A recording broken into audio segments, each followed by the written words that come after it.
Race weekend and playoff weekend in Indianapolis. The Bulls starting lineup for Game 4.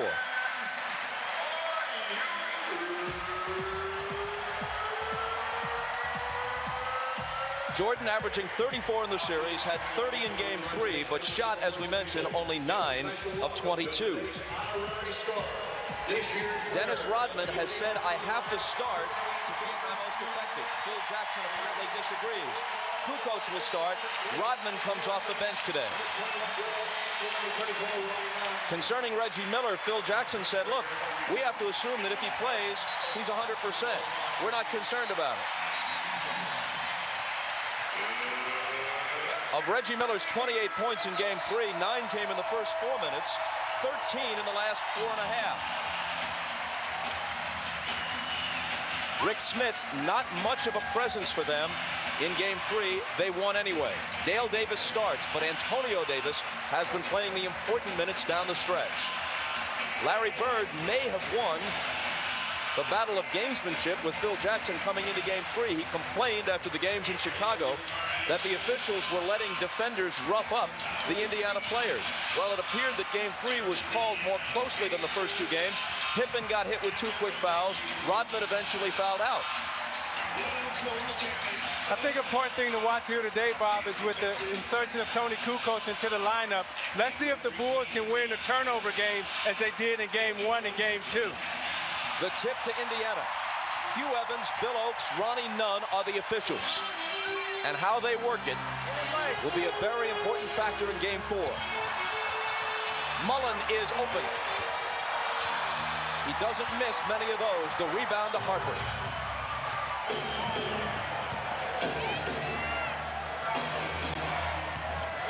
Kukoc on the run. You can see what that matchup does. Quickness goes to Tony Kukoc. Now on the other end, they'll try to pound the ball inside to Dale Davis. Remember in Game 1 with Kukoc on him, he had a big first quarter with 8 points. Harper up on Miller. Jackson open for 3. That's exactly the way he started Game 3, hitting the open 3-point shot. Scottie Pippen always helping into the post off Mark Jackson. And again, Doug, that's big for Mark Jackson's confidence to come out and make his first shot. Jordan spinning on Miller and then throwing it away, trying to find Harper.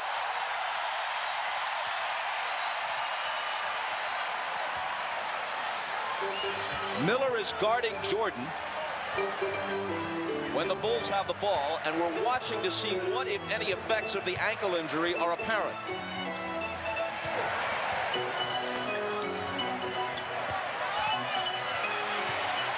Smits turns on Longley. The hook.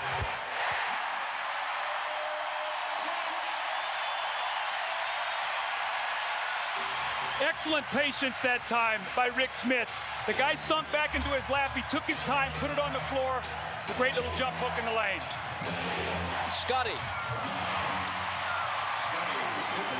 And he tips home his own miss to make it 5-4. You see, they'll go at Miller right away to test that ankle. When Scottie missed that shot, Miller wasn't able to block him out, and Scottie got the easy tap in. Mullen lost it. Jordan back with Pippen. Scottie to the hole, fouled by Jackson.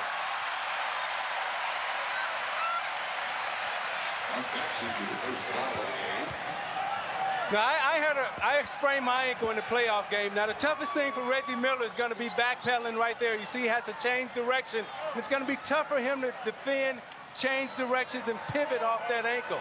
He'll have it loose the first half, but let's watch him the second half as he comes back out, because that's when that ankle will have a tendency to blow up and get tighter. Pippen, who was only 3 of 7 at the line in Game 3, misses his first one. Your performance, Zeke, on the bad ankle in '88 against the Lakers in the finals is one of the most courageous in NBA history. Kukoc with the rebound. Now the drive, so they get the 2 points on this trip down the floor despite the free throw misses by Scottie. Those multiple shots, that's what absolutely killed Indiana in Games 1 and 2. Davis. Smits the follow. See, Chicago has gone back to its speed lineup. And right now, what Indiana must do is make sure they get field goal attempts, because even if they miss the shot, they have an advantage on the board. Pippen thought a Pacer touched it last. Hugh Evans didn't agree. See, Tony Kukoc up the floor, helping on Mark Jackson. They got to go in the post to Davis. Davis takes the lob from Jackson. And heeds Coach Collins' advice immediately. See, when your man helps off of you, Bob, what you got to do is run straight to the front of the rim. If they're going to double out on the floor, you're playing 4-on-3.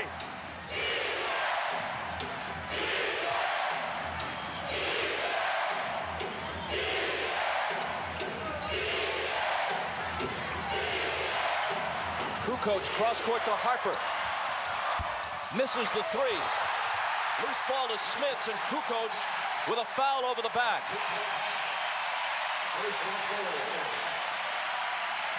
Mark Jackson drives the ball out of the double team. See, Tony Kukoc cannot get back. And you know, Mark Jackson makes that little lob pass probably better than anybody in the NBA.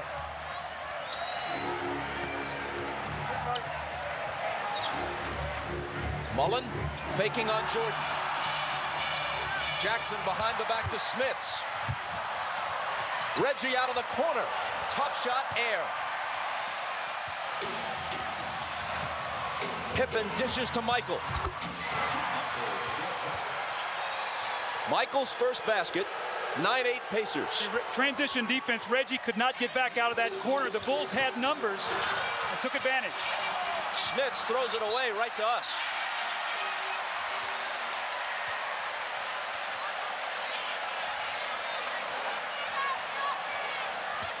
The Pacers contained their turnovers in game 3.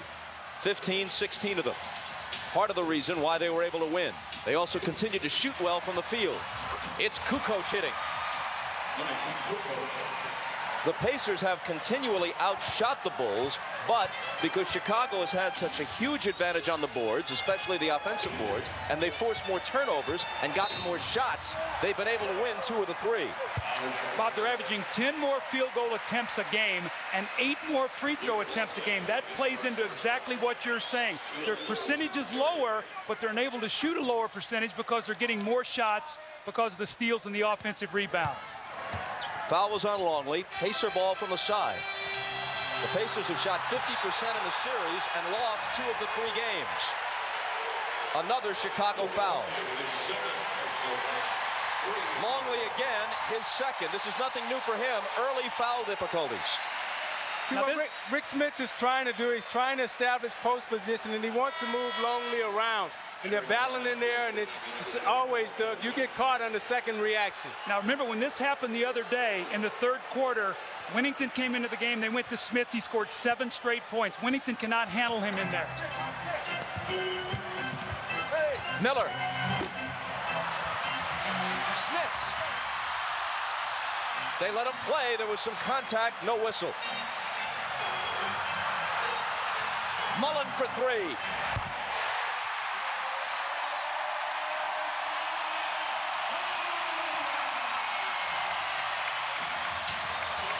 Michael over Miller. Can't tie it. Reggie has the rebound.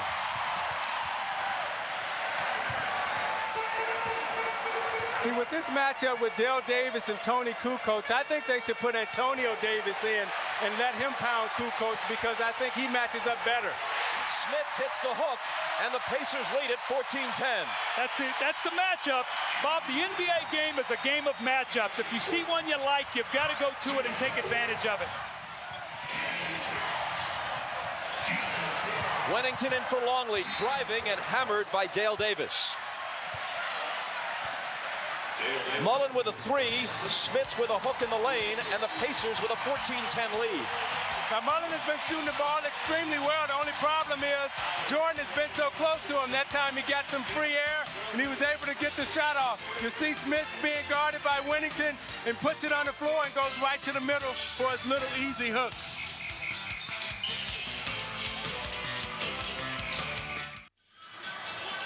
Rik Smits off to a great start, and they need him today with Reggie Miller hobbling.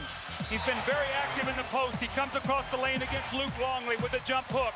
The offensive rebound, a little push on Tony Kukoc, a little banker. Once again, the hook shot in the lane, this time over Winnington. You see his numbers in the series, not enough shot attempts, especially in game 3. Only 6 shots in 28 minutes. Today, he's taken 4 already in the first 5.5 minutes of the game. Meanwhile, Reggie Miller is 0 for 2. Too early to say if that indicates a trend, but if he doesn't give them what they usually get from him in a playoff game, 20 plus, obviously Smits has to have a big game. And you know, Bob, Reggie Miller is such a factor that he could go stand in a parking lot and someone will go with him. So you're not going to give him any distance. So he's the kind of guy that you have to honor, even if he's not 100%, which in many instances frees it up for a lot of other people.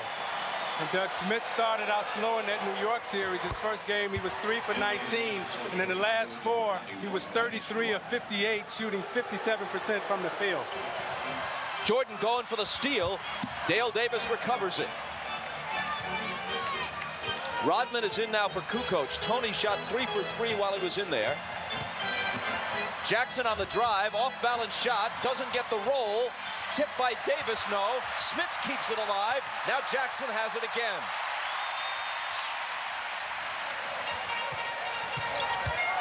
Mullen tries to scoop in between 2 defenders.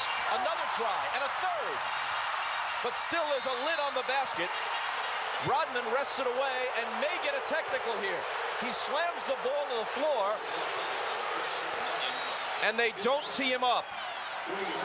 Dennis Rodman will have part 2 of his interview with you, Bob, on our halftime feature, so we want to make sure everybody stays around. You did a terrific job with that. I think a real candid talking there by Dennis Rodman. Let's go to Ahmad.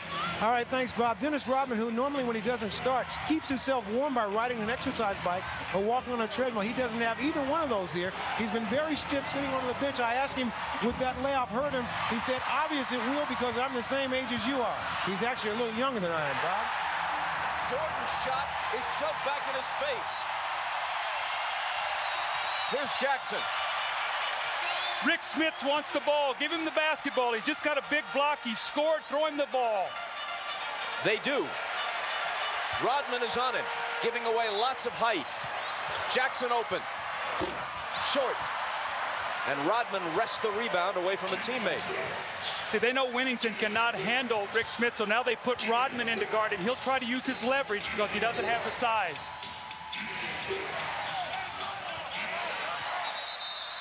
Michael Jordan asked for a 20-second timeout. And Michael appears to be bleeding in the area of his right eye, unless that was a bead of sweat.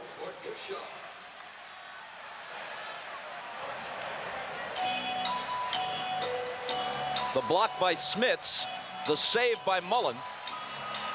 See, I think he got caught hit. He got hit right in the eye after the block. You see Smits come down, and as he extends, I think he gets hit right there. And he turns around and look and say, no foul. Referee say, no blood, no foul. He say, I'm showing blood. So with 5:01 to play in the first, Michael Jordan is out for a while with his team down by 2. One of the things that's been obvious in this series is the aggressive team, the team that's come up with the loose balls, has won each of the games. Today, the Pacers are a little quicker to all those loose balls. You thought 3 possessions here, the Pacers came up with every one of them. Kukoc comes back in.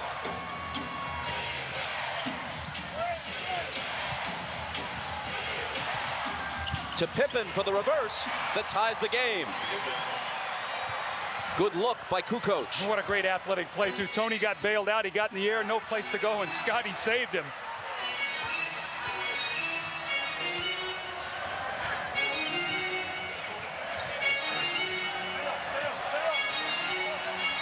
Mullen out to Jackson. 4 seconds to shoot. Dale Davis will, and he gets the roll.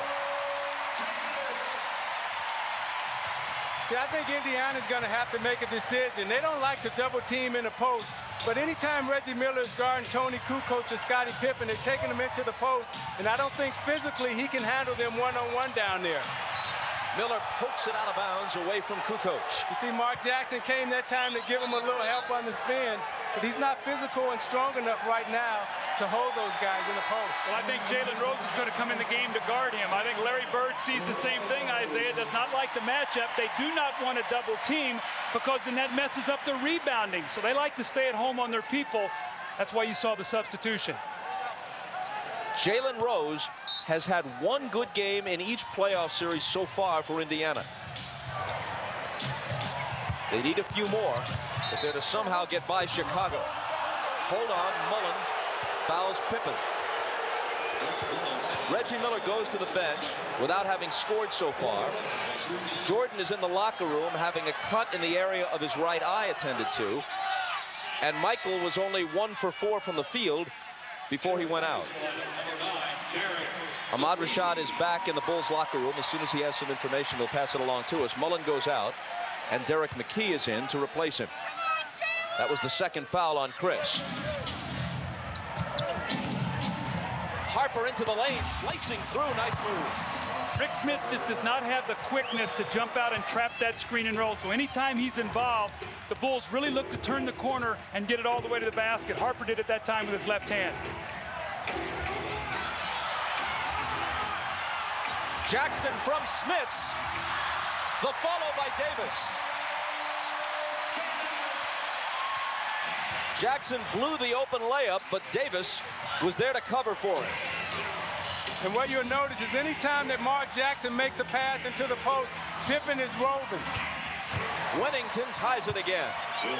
Know your personnel. It's a tough cover for Rik Smits to get out to Bill Wennington. He's more of a jump shooter than he is a post player.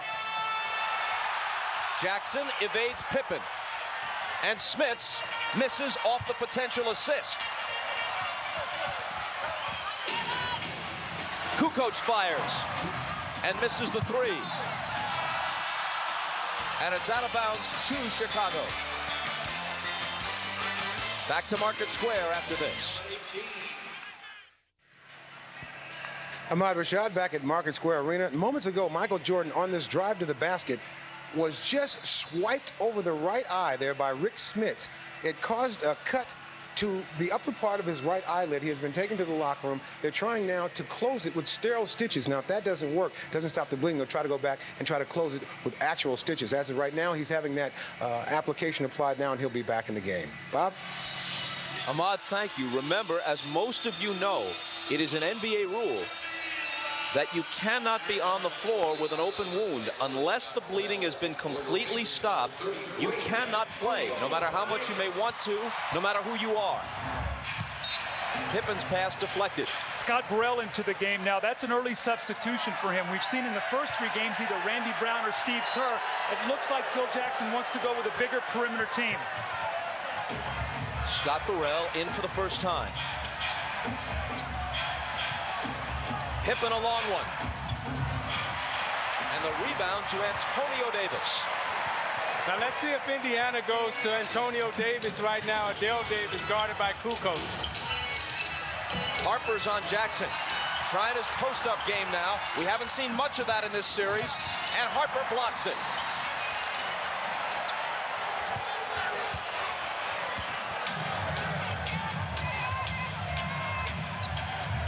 Rodman turns and shoots. Someone got a piece of it. It winds up in Pippen's hands, but he's standing on the end line. What's Dennis thinking? Well, right now, Rodman is just trying to get into the game. He has a hard time coming off the bench. Chicago has made the gamble that they'll try to force turnovers and they'll sacrifice his rebounding. Right now, he's just trying to get himself into the game. He's on Antonio Davis, who backs him down and shoots. It's off. Dale Davis takes it and hits. The muscle of the Pacer front line has really hurt Chicago. Anytime Longley's gone out of the game, he's really their only big body other than Rodman. They need to keep going to the offensive boards, Bob. That's 10 offensive rebounds here in the first quarter. Harper hits it. It's a 2-point basket. His foot was just on the line. Tied at 20. Here's Michael Jordan coming out of the locker room. The cut has been bandaged. He's headed for the Chicago bench. Jalen Rose, quick catch and shoot, overshot it. That's a tough shot for Jalen Rose. He's not a catch and shoot shooter. He has to put it on the floor and create a shot. Pippen puts it on the floor and with the left hand completes the drive plus the foul. The Bulls are in front. Michael returns to the bench and immediately returns to the lineup. Here he comes. You know, Michael always looks for things to get him going. He got off to a slow start, only 2 points. Of the first Bulls, 18 points. Actually, now they have scored 22. But he looks for these little things to get him going. He saw the side of his own blood. That's not a good sign for the Pacers. See, right now, I wouldn't take any chances with Michael Jordan. Every time he touches the ball in the low post, I would run the guy at him and double team him. Because if he gets hot, he's capable of putting 55, 60 points on the board. So I would not let him get on track this first half. He's guarding Travis Best, who's replaced Mark Jackson in the Pacer backcourt. Reggie Miller peels off the warm-up. He's headed for the scorer's table. Antonio Davis from McKey. Well, that was a great look because the big man stepped out to help as the man came around the screen, and he did just what you teach him to do, go right to the basket. An excellent pass by McKey. See, what Indiana is doing is what we did a lot in Detroit when we played against Chicago. They're a speed team.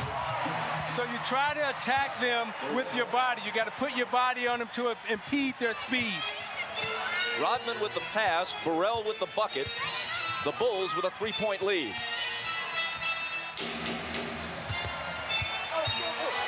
McKey working on Pippen, left hand. Hold on, there's a whistle before the shot. No basket. Pippen's first foul.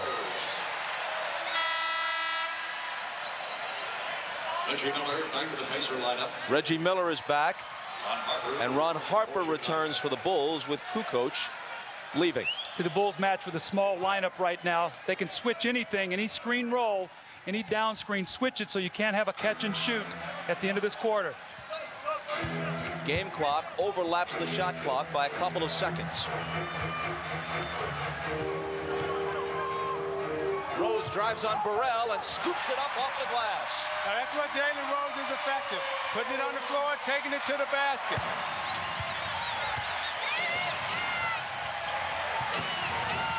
Jordan with 5 seconds. Baseline. Did Rodman touch it? The Pacers think he did. The officials don't. I guess they ruled that was an air ball, not in the cylinder, because Rodman definitely... Yeah. Lift your foot, Dennis. Dennis, lift your foot. Yeah.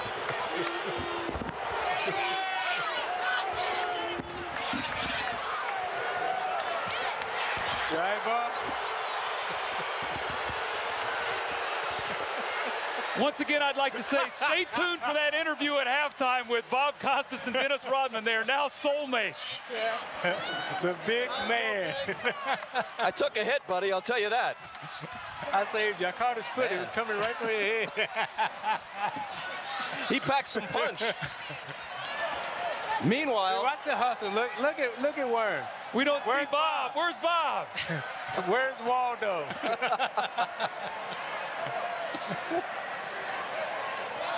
So I guess you know him a little better than now, Humbug.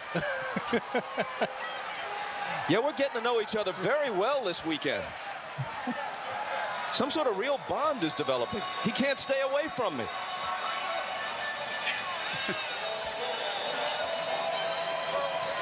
So meanwhile, Rodman appeared to have come close to touching the Jordan jumper, but the officials ruled that he did not. So Michael's basket counts. Another basket from Michael right at the end of a quarter with 2 defenders on him. He's done that so often in this series. They count the basket. It gives the Bulls the lead. And now it's Pacer ball from the side with 1.2 seconds left. Now that's a good play as long as the ball is not in the cylinder. Got to catch and shoot. It's Best. Short.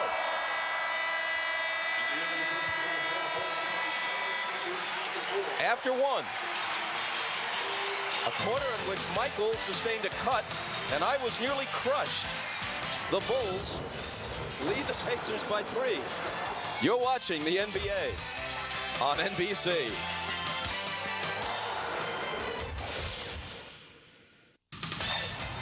This is the NBA on NBC. The 1998 NBA playoffs. The Bulls lead by 3, but Michael Jordan has gotten off to a slow start, shooting 1 for 5. The Pacers have contested every shot you see here with the turnover, the fading jump shot. in Reggie Miller in the post. Michael fading away, getting good looks at the basket, nothing going. And this is the play that he got hit by Rik Smits. And for more on that, let's go to Ahmad Rashad. All right, thanks, Doug. Just continuing up on my report, those bandage strips that you see over Michael's eye are called sterile strips. They're trying to stop the bleeding right now. At halftime, they'll take another look at it. If it's still bleeding, they'll put in the real stitches. Now, I asked Michael during that just timeout if it affected his eyesight. He said it did not affect his eyesight, and he's ready to go. Bob? Thanks, Ahmad. The reason why you saw but 2 points beneath Michael's name, that last basket right at the end of the period was credited to Rodman, not to MJ. Michael gets an inadvertent assist, I guess. Gets it back from Rodman here, and it spills out for him. Reggie Miller whips it inside to Antonio Davis, who was bumped. But the contact goes the other way, according to the officials, and it's on the Pacers. The pace of this game is very similar to Game 3, where the Bulls had a big first half, 56 points, wore down a little bit. The Pacers would like to keep them running, keep the pressure on them for 48 minutes so their bench can have an effect. The call is traveling on Antonio Davis prior to the contact. No foul. And now Michael, just 1 of 6. Not anymore.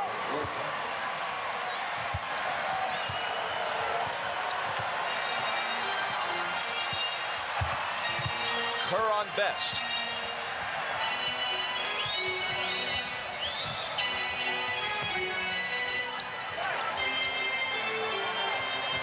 Six seconds to shoot. It'll be best. And Burrell takes the rebound.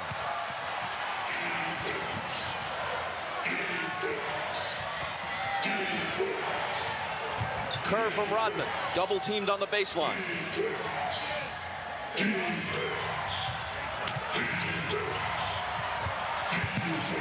Jordan against Rose, 3 seconds to shoot. 2 in a row now for Michael.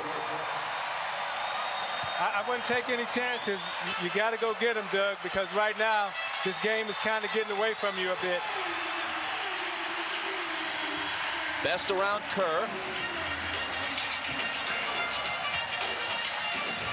Pacers suddenly trail by 7. Davis a chance to cut into it, and does.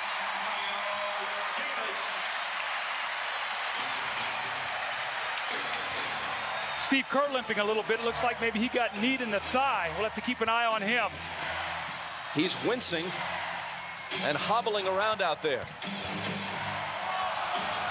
Kukoc off to Kerr and gets it back. Fade away. Tony Kukoc with a strong first half.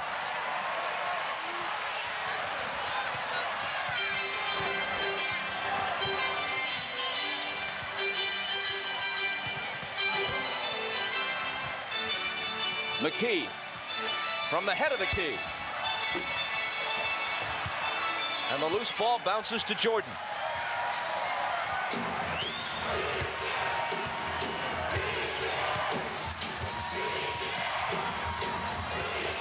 Michael with Miller on him. And Bill Oates blows the whistle. Now, anytime you get hurt, you come back with a vengeance, and Michael has that fire in his eyes and that bounce in his step. Falls back right there for the J. And then the last time down, he comes down, he squares up Jalen Rose, gives him the face, the step back. Oops, nope, I'm crossing you over. Now I'm a J you. Bam. And the foul a moment ago was number 1 on Reggie Miller. These aerial shots are provided by the Goodyear Tire and Rubber Company, and we thank pilot Dan Thomas. That area you see right there is the construction site for the new arena for the Indiana Pacers to be opened a couple of seasons from now. It'll be called the Fieldhouse, and it's the first professional basketball arena. There's what it will ultimately look like. The first professional basketball arena that embraces the concept that's been so popular in baseball. Camden Yards, Jacobs Field, all the new retro-style ballparks. It'll have the feel of an old-style college field house, but with all the amenities that fans demand, the club seating and the luxury boxes and whatnot. Should be terrific. Here's Kukoc dealing to Longley. And out to Rodman. The Bulls lead it by 7. Kukoc. Missing short. Larry Bird has come back in with Rik Smits, who got up to a great start. With Reggie Miller not being able to get off offensively, they're going to have to get him some shots. Smits connects. Boy, they listen to you, don't they? He's off to a great start. You can't let him get lost out here. Big men sometimes will drift on you because you have to bring the ball to them, and sometimes they won't demand it. Michael starting to heat up after a slow start.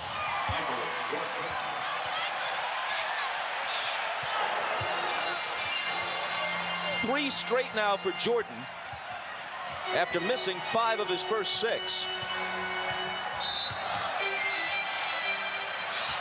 And play is stopped by a whistle.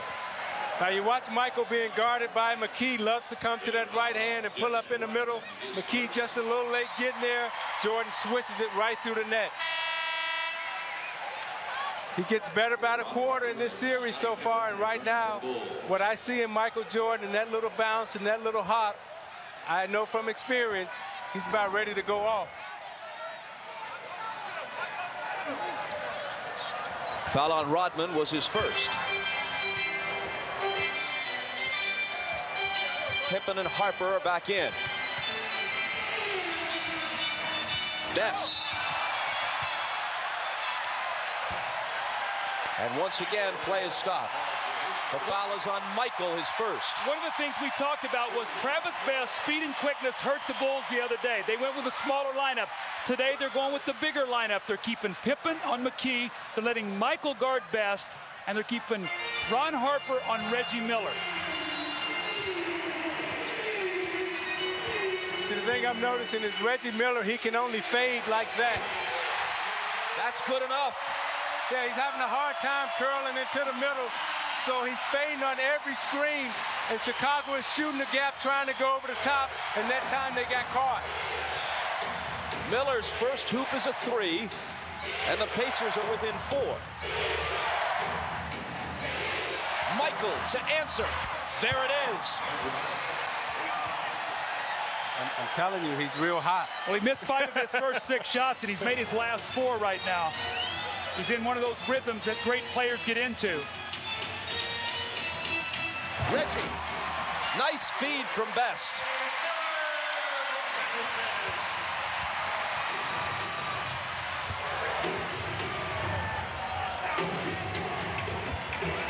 Chicago by 5. Longley off the Pippen pass. Weak side rotation that time, uncharacteristically very slow by Antonio Davis as Smits stepped out. Your big guy's got to step over and give some help.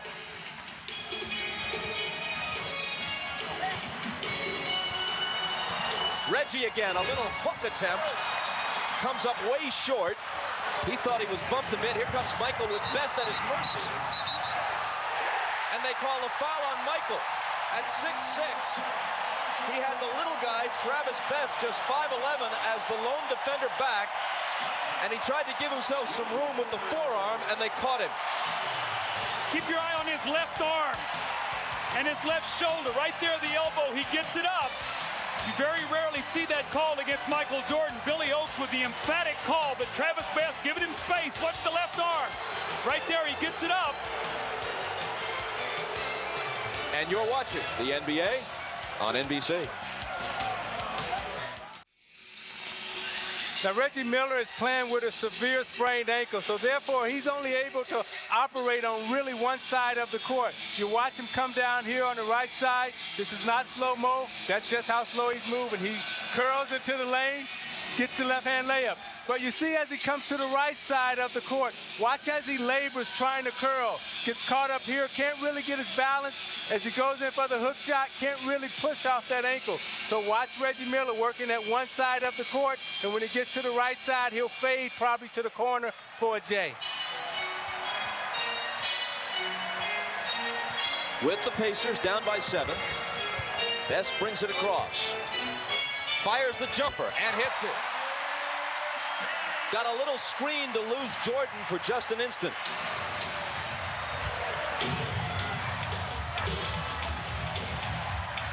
Rodman from Longley gives it up to Harper, who's fouled by Best. Folks, for complete coverage of the NBA Conference Finals, go online and step into the NBA.com arena. Listen to a live audio broadcast, view real-time stats or shot charts, and watch video highlights of every contest. After the game, look for news, photos, notes, and interviews. NBA.com, your ultimate guide to the NBA playoffs. Here's what that website looks like today.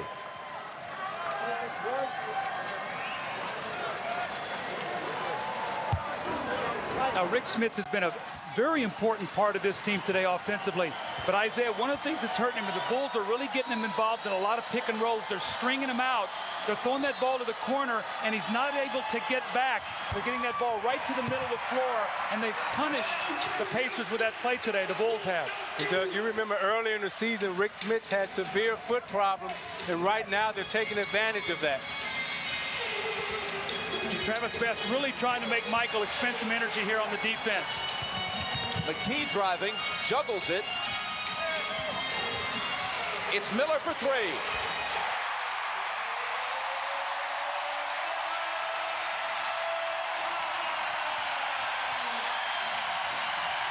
And the Pacers are within three. Pippen fouled as he slices through the lane. Once again, you talk about Reggie Miller, the threat of him shooting the basketball. Watch him moving around.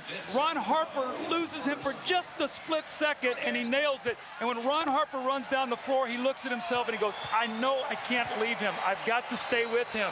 And Doug, the thought process that goes through your mind when you have an injury, it eliminates all your other options. So you're not catching the ball to see if you can drive. You're only catching it to shoot. Here's Ahmad. And Doug, on that same note, he looked right, Ron Harper looked right over at Scottie Pippen and said, my fault, knowing he should never leave Reggie alone. Bob? After the miss, Pippen has it back, takes a leaning jumper as he's fouled.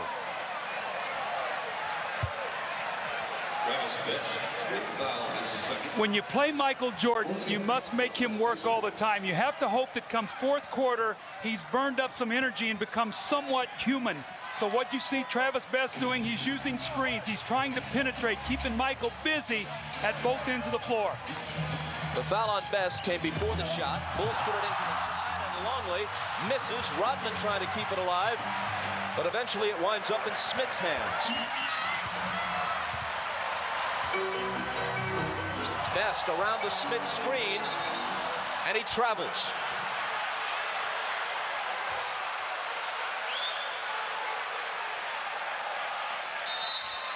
You know, Jalen Rose told us yesterday that they wanted to make Jordan work. Now, you watch as he gets a hand in, make Travis Best bobble the ball. But what amazed me, he was quick enough to get back into the passing lane. Timeout Chicago with 4:53 to play in the first half.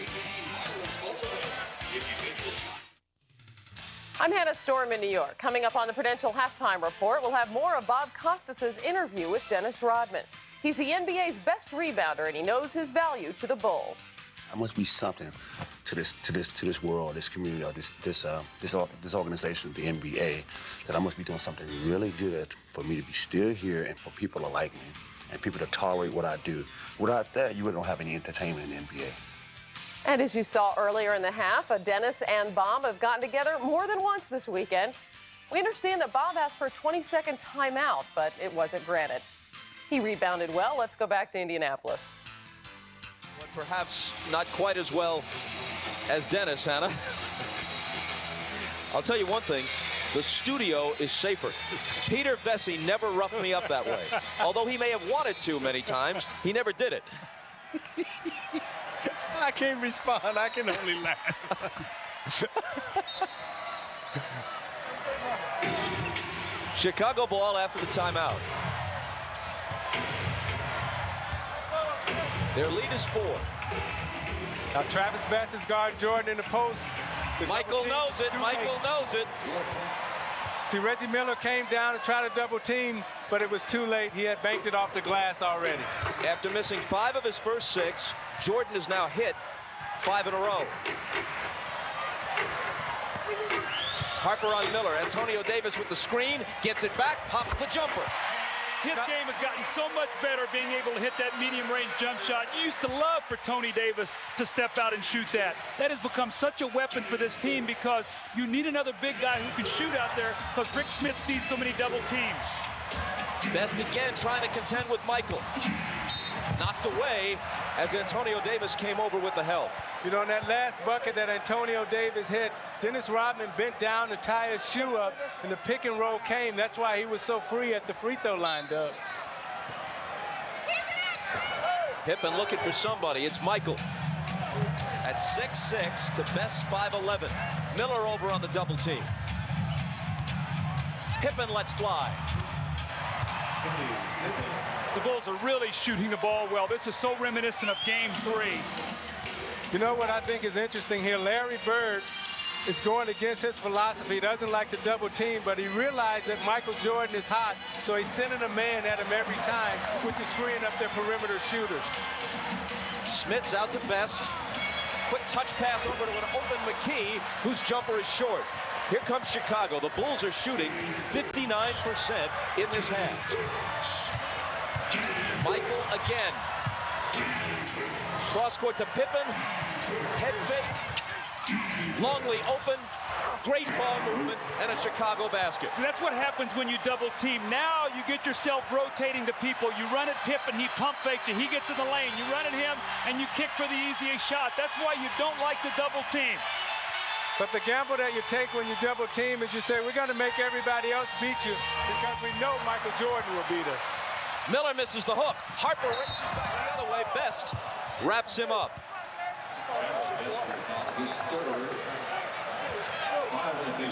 Now you watch Jordan being guarded by Travis Best. Immediately he'll take him down to the post. He gets him there, turns away from the double team, banks it right off the glass. Now Indiana going against their philosophy, double teams Jordan. They swing it around. Pippen catches Davis coming, steps back, and drills the J. And then coming out again. You see Ron Harper here at the free throw line. Now you watch the good ball movement by Chicago. Jordan reads the double team, they swing, they kick. Look at Longley, draw Smits to the middle, sitting there wide open for the J. That's why Chicago is so good, because of their spacing, but the willingness of Michael Jordan to give up the basketball and accept the double team. Jordan leaves the lineup with 2:48 to play in the half. This free throw upcoming right now by Ron Harper will be the 11th attempted in the half by the Bulls. Indiana is yet to go to the free throw line. That's an interesting substitution by Phil Jackson. They pushed it to a 10-point lead. Remember the other day in Game 3, he rested Michael, and they wasted an 8-point lead at the end of the third quarter to give the Pacers right back into the game. Let's see if the Pacers can make a dent into this lead.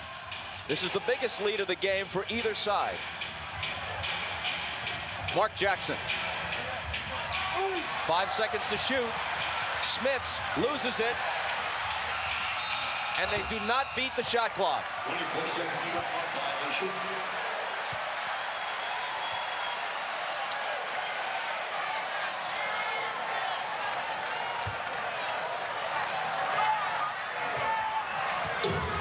Larry Bird's team down 10, and Chicago looking to add to it. Longley hooks on Smits. The Bulls by a dozen.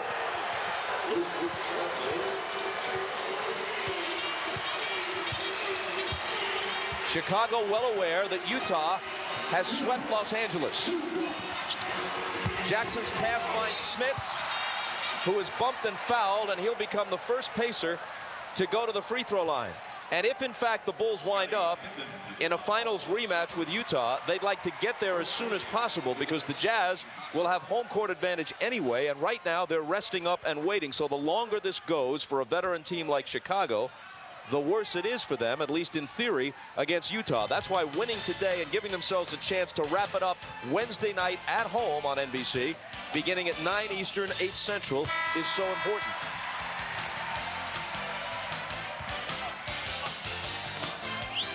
So we'll see you Wednesday night from Chicago. Michael Jordan back into the game, so Phil really gave him a 2-possession rest realizing the importance now. They've got the Pacers on the ropes. They're down by 11 with Smits shooting this free throw to try to make it 10, which he does. But if the Bulls can push this to 14 or 16, it will be a big cushion for them going in at the halftime.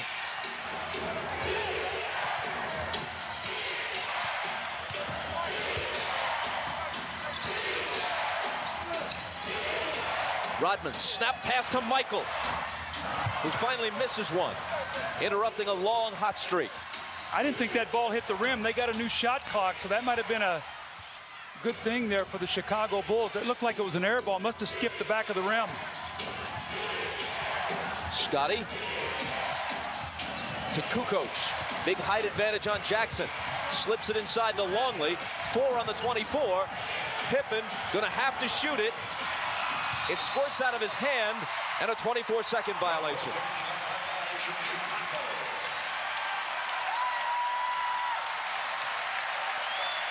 The turnovers are even, 5 apiece. Scottie Pippen went to Tony Kukoc. He said, take your time. You've got a mismatch. Back him down. Don't be so impatient. And see, with Pippen, Kukoc, and Jordan in the lineup, you're always going to have a mismatch, and Chicago just have to be patient enough to find which one. McKey on the drive, and the floater is good, plus there's a foul. Bob, I can't tell you how big this last minute and a half could be for Indiana. The Bulls had pushed it to a 12-point lead. McKey here with the great drive on the baseline. He loves to go left, even though he's a right-hand player. The little flip shot and the foul. Now he has a chance to cut it to 7. If they can get a couple defensive stops and they can go in maybe down 5 or 7, that would be in pretty good position based on how well the Bulls have shot in this first half. The foul on Longley was his 3rd. 3-point play.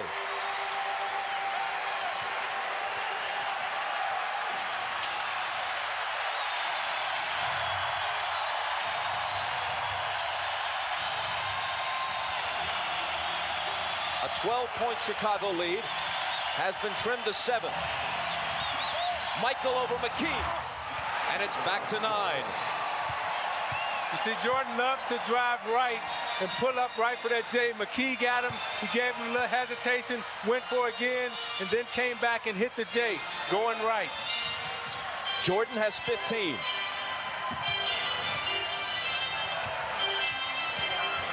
Jackson left alone, drills a 3. And Scottie Pippen backed off into the passing lane, turned his head, didn't think Jackson could make the 3, and Jackson drilled it. Now Michael Jordan will take the ball up the top against McKey. Let's see if they run at him and get it out of his hands. Michael has punished McKey at the end of quarters in all 3 games. He just waved Kukoc out of the corner because he wants that side clear. Here it is. Overshot it, air ball. And there's the horn. Michael had 13 of his 15 first half points in the second quarter. The team that has led at the half has lost all 3 games so far in this series. Stay tuned for the Prudential Halftime Report. After these messages, you're watching the NBA on NBC.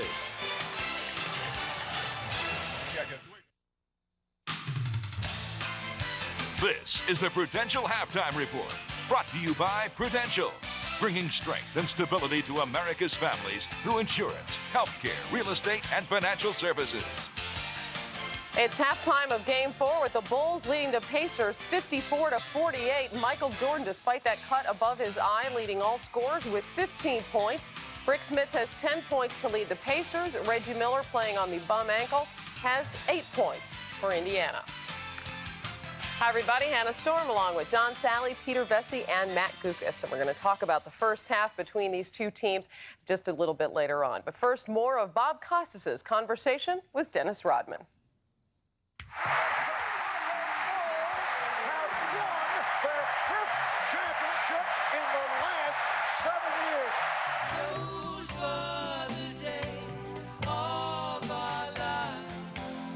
When people talk about the breakup of the Bulls, it seems like you're question number 4. Always. Phil Jackson, Michael Jordan, Scottie Pippen, and then we'll see if all the other pieces of the jigsaw are there, then Dennis goes in last. Yeah. I'm always on the bottom, seems like. You know, I always tell people that I'm the opposite of Michael Jordan. Opposite of Michael Jordan. He's good. and I'm evil, but we seem to always come in the middle for some reason. You know, Devil's Advocate, you ever see that movie?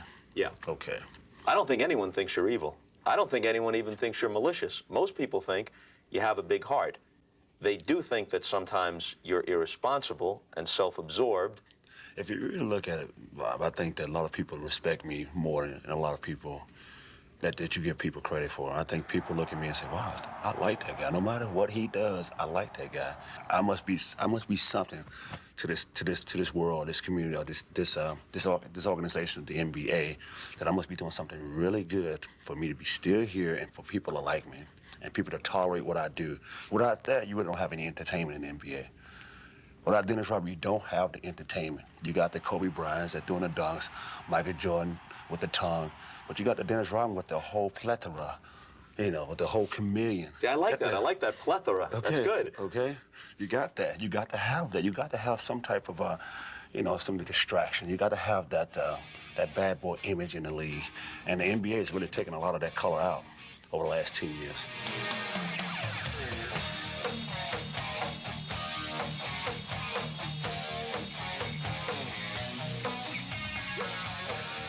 Are there some times when you just get starved for attention?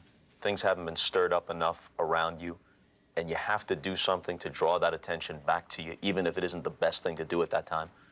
No, I don't really starve for attention. I starve for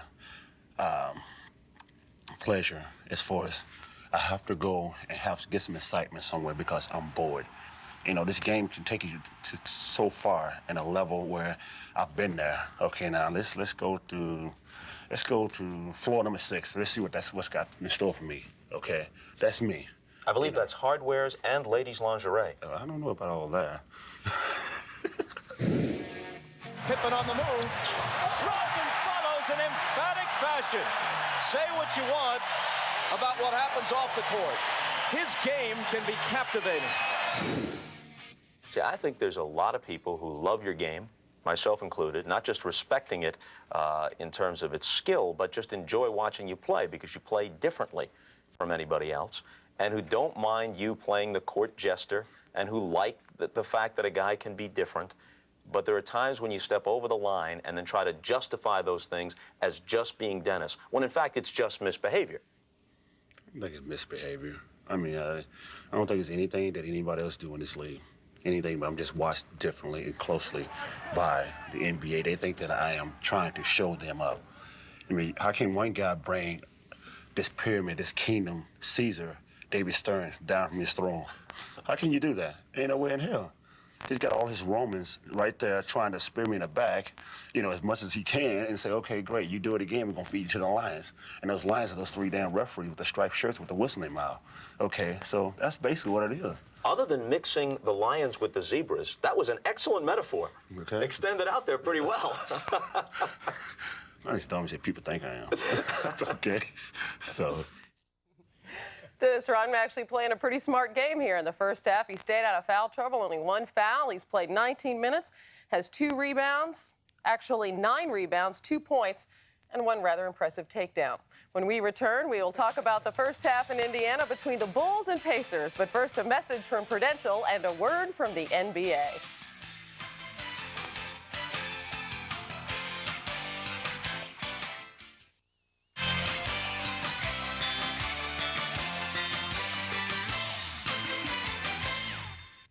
At halftime, the Bulls lead the Pacers 54-48. Time now to talk about the first half. And Phil Jackson continuing to play musical chairs with his starting lineup between Tony Kukoc and Dennis Rodman. Matt, Kukoc back as a starter today. How do you think it worked out in the first half? Well, Tony Kukoc responded with offense right on cue. And there's a feeling amongst the Bulls, whenever Tony Kukoc hits his first shot, good things happen for Tony and Chicago. Too quick for Dale Davis off the dribble here. And then out of the set offense on the back cut, an easy one for Kukoc, and then spotting up on the perimeter. Terrific offensive start for Kukoc, 4 out of 6, 8 points. And almost as big a part of this is it saves Dennis Rodman, keeps him out of foul trouble, and keeps him fresh for Antonio Davis when he comes off the bench. Nice competitive first quarter this game. Nice tight basketball game, and only 2 points total between Reggie Miller and Michael Jordan, but everybody knew that wouldn't last, Peter. You knew Michael Jordan was going to bust out. I mean, he doesn't need a healthy eyebrow to browbeat his opponents.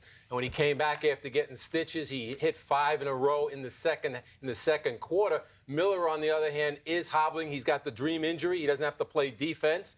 But I know that is low, Marina's Peter. going to kill me. But, you know, his team really needs him because they feed off his offense. The front line of the Pacers can only compensate for so long for his lack of offense. They've got 2 chances to stay in this game in this series, Hannah. He needs a miracle recovery during halftime, and they've got to get more Bulls in foul trouble than just Luc Longley so they can wear them down with numbers. Well, speaking of Luc Longley, a critical matchup there with Rik Smits, and we said he would have to step up if Reggie Miller wasn't 100% today. What about the center matchup in the first half? Well, these big guys have been involved. They're banging one another around. They're coming in. They're trying to establish where they're going to be in the post, not letting one get each positioning.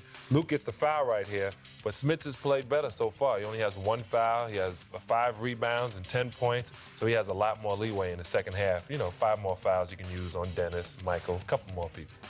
Well, I'll tell you what, maybe they should start doing it, clamping down defensively. The Chicago Bulls shooting a blistering 59% in the first half of this game.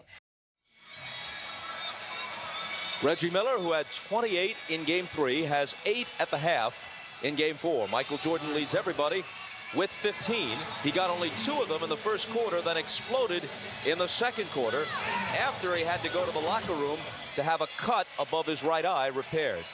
With Doug Collins and Isaiah Thomas, Bob Costas back for the second half of Game 4 at Market Square Arena. And quickly, let's take a look at the Miller Lite halftime stats. Bob, this game taking on so much of the complexion of Game 3. The Bulls had a huge first half in Game 3 where they led by 4 at the half. Today it's by 6. They shot 53%. In Game 3, only 39%. Today they shoot almost 60%. Indiana did an excellent job on the offensive rebounding. First quarter they had 10, but when Rodman came in the game, they got none. And only 5 turnovers, 1 steal by the Chicago Bulls. That's another thing for us to watch. And when you look at the Pacers, Rik Smits has stepped up strong the first half. He's shooting 4 of 7 from the field. Reggie Miller is starting to get involved. But I think they're going to have to get a little bit more scoring from their point guard. When you go to Chicago, on the other hand, Michael Jordan started off slow. Once he got the eye injury, really came back. You see him with the 15 points. And Scottie Pippen is also stepping up. Look at his shot chart before the injury. 1 for 4 from the field. And then when he came back after that, oh my, he was 6 for 10. Michael Jordan is hot, but in 19 minutes, he hasn't had a free throw attempt. So Chicago by half a dozen at the half. And the third quarter comes up after this. Ahmad Rashad back at Market Square winner. Now, Larry Bird has always been a man of few words, and he was at halftime, telling his team that they're in excellent position, only down by 6 points. The only thing he told them was to be more aggressive. Now, Phil Jackson told his team more movement without the ball. The Pacers are getting them packed inside and not enough spacing to run their offense. He also told them on the defensive end to cut down the penetration of the Indiana Pacers. And as far as Michael Jordan's concerned, he is still just wearing that tape, no stitches, and he's fine. Bob? Ahmad, thanks a lot. Quickly, let's take a look at the point differential through the quarters so far in this series. In games 1 and 2, the third quarter was huge for the Bulls. In Game 3, Saturday here at Market Square, the Pacers, while not exactly destroying Chicago, at least were able to reverse it a bit and go up +4 and then win the fourth quarter by 2 points. They trail by 6 as we start the second half here in Game 4. Longley on the drive, can't make it 8. Mullen has it. Now let's see if that ankle tightened up on Reggie Miller. Normally when you go and rest at halftime, that ankle swells up. Let's see what type of mobility he has.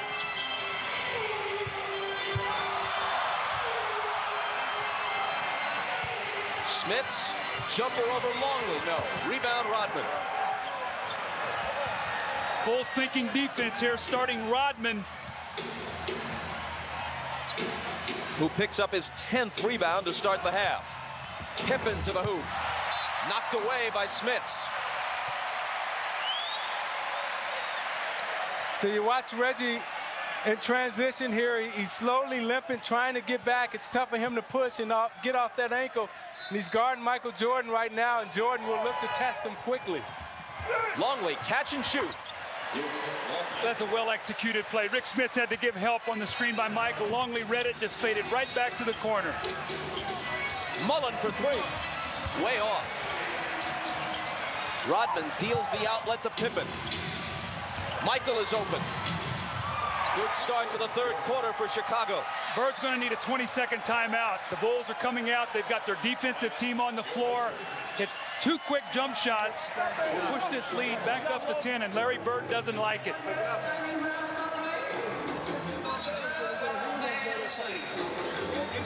Let's take a look now at Luc Longley here. We want to watch him, and we're going to see right here. And as Michael comes off this screen, watch what Luc Longley does. Watch Rik Smits. He's going to have to think about Michael Jordan. He turns his head. Longley works right against his vision with the open jump shot. And in Michael Jordan, the last time down again, Reggie Miller having a very difficult time getting down the floor. They're cross-matched. Mark Jackson does not get there soon enough. Michael continues his hot shooting. The Bulls up by 10. Jackson around Pippen. He often took it right at Scotty in game 3. Smits has position.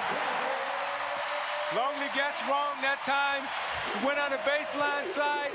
The pass was right to the middle, which led Smits right to the dunk. Reggie on Michael.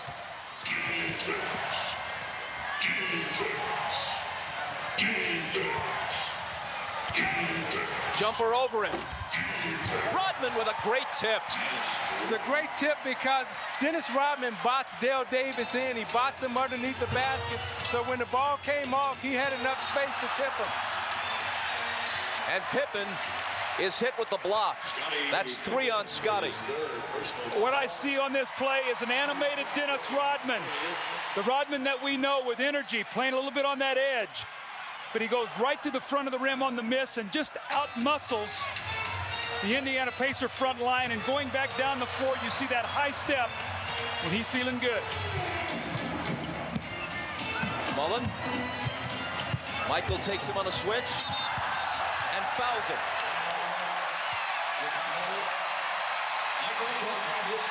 That's Michael's third.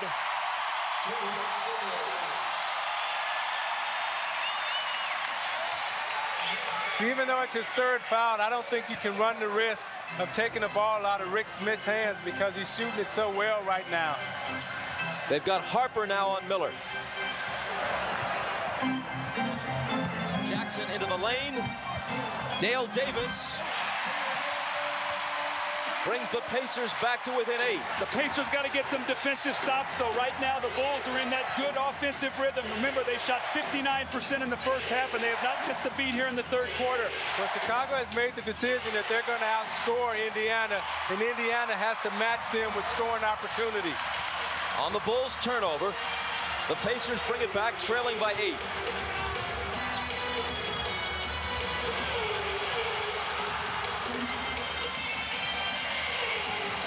Smits draws a double team. Jackson penetrates, kicks it back out to Rik for the baseline J. See, Bob, what you're getting there is Mark Jackson is throwing the ball in the post. Pippen is helping on the kick out. As Scotty's going to him, he's driving the ball to the basket and getting some dribble penetration. Longley misses with the left hand, and Mullen has board position on Rodman. Jackson pushes it back the other way. Inside, Davis is all alone.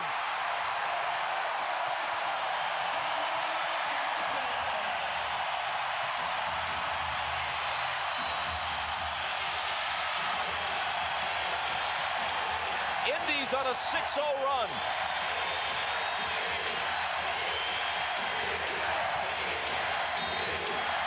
And Mullen bumps Jordan to pick up the foul. Rik Smits really working hard in the post. You see Pippen going back. As he attacks, Mark Jackson penetrates. Luc Smits slides out to the open area where Mark Jackson can find him. Those are the little medium-range jump shots that Rik Smits has lived off this season. Smits has 14 on 6 of 8. The foul on Mullen was his third. Michael through everybody. but can't finish it. Mullen kicks it out to Jackson.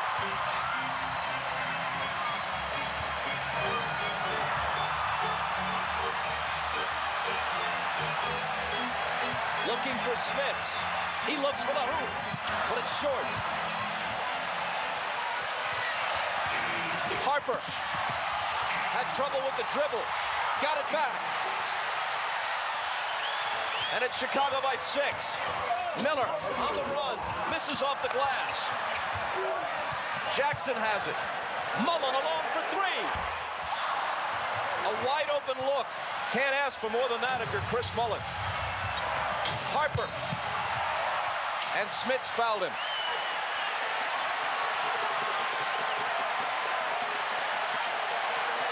Look at Rodman with the smile on his face, trying to provoke something out of Smits. Well, he knows Smits right now has it going offensively, and one of Rodman's traits is to try to knock you out of the game mentally, try to ruin your concentration. It's important for Smits to keep his concentration. You see he gives the hard foul, which is Indiana's philosophy. No free layups. You're not going to get anything. Harper takes it. Rodman comes over, and right now he's trying to say, hey, let me knock you out of your game a little bit. Let me see if I can get inside your head, make you concentrate about Dennis Rodman, and forget that you have to go down and score baskets.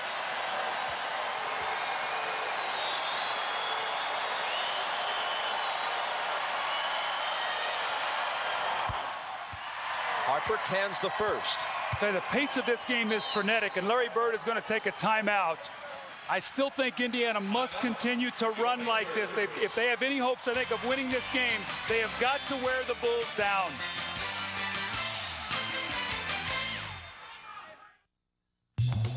Miller Genuine Draft presents even more basketball. Games 1 and 2 belong to Michael Jordan and the Bulls. Game 3, Reggie Miller. You see him with the gimpy ankle and all shooting the 3. Michael answers it with a 3 of his own. Reggie Miller with the quick curl in the lane and the left-hand layup. And Michael once again the quick pull-up and the fading jump shot on Derrick McKey. Now who's winning the battle today? Michael Jordan, 8 of 17 for 17 points, no free throw attempts, and Reggie Miller only 8 shot attempts, 8 points, and he has not been to the free throw line today either. In recognition of this look inside the game, Miller Brewing Company will donate $1,000 to the Thurgood Marshall Scholarship Fund.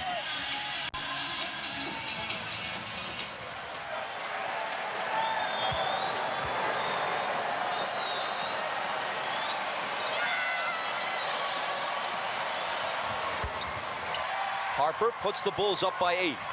See, I think Larry Bird's going to have to make a decision here to bring Jalen Rose in this game. Chris Mullen is struggling. He's only 1 of 7, although he has 7 rebounds. But I think they need the ball handling and scoring of Jalen Rose. Jackson coming off several screens into the lane, can't hit it. But Smits can. His best game of the series by far. More aggressive, more demanding of the ball. 16 points. Jackson battling with Harper. Longley and Smits go to the floor. And it's Indiana ball. Jackson and Harper, one-time teammates with the Clippers, really going at one another. That was a good defensive tap by Jackson. Anytime Jackson can get his body on you and get his hands inside you, he's very strong. And he was able to tie up Ron Harper and tap it on the backside.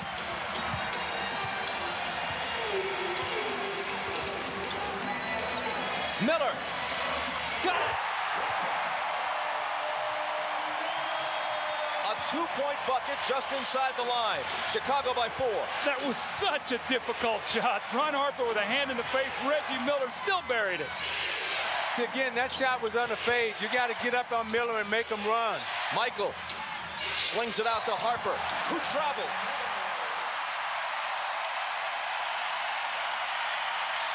Now you watch Miller coming down, and he's limping.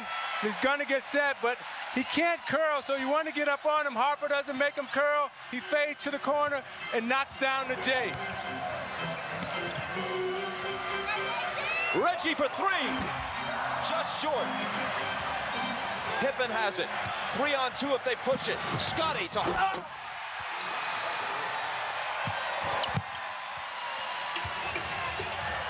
Boy, there's a swing. A three-pointer that could have cut it to 1. Instead, it ignites a break, and they're down 6.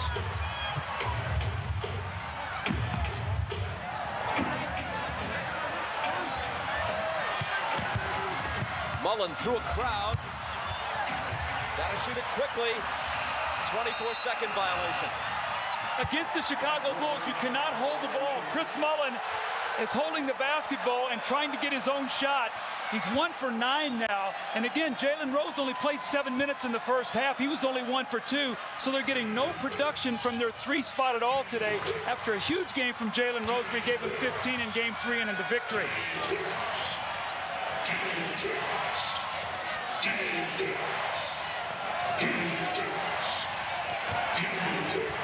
Michael.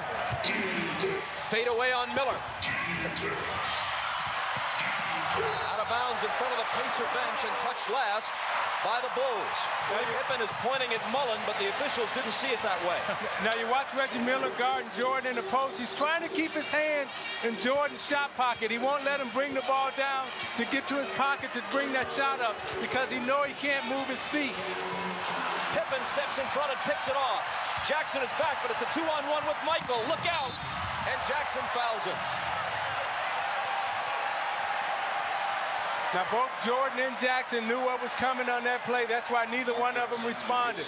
Jordan knows that every time that he goes to the basket on a fast break situation like this, they're going to take the hard foul.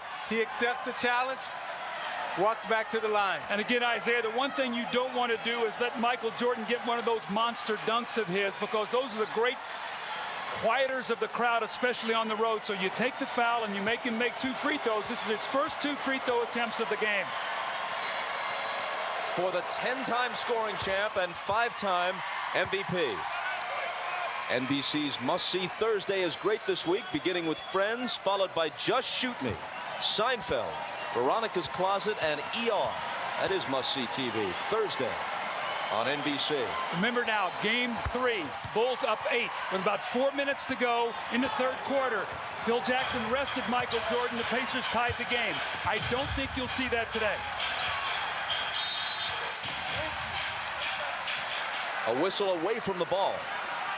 See, Reggie Miller came down 2 plays ago, and he told Hugh Evans, watch Harper holding me, watch him holding me. Ronnie Nunn picks it up on this side. Harper's grabbing. The officials are communicating with each other, and they got the call.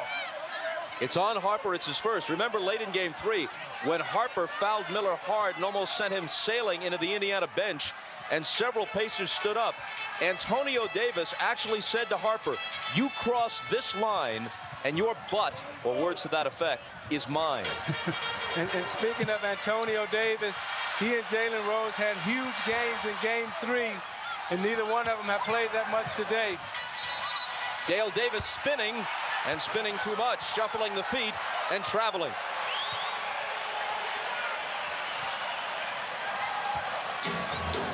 Ahmad Rashad tells us that Reggie Miller turned to one of the officials after they nailed Harper with the foul and actually said, thank you. Might be some sarcasm involved. Thank you for finally spotting one, in Reggie's view. Michael takes him into the lane and hits it. You got to go double team him. You can't let Reggie Miller stay down there alone. It's a 10-point game again. Mullen is open and shoots it long. Terrible shooting day for Chris Mullen, but not for Rik Smits, who's been hot all afternoon. And he's the one that's kept him in this game in the third quarter, down 8 with 3 minutes to go. 18 now for Smits.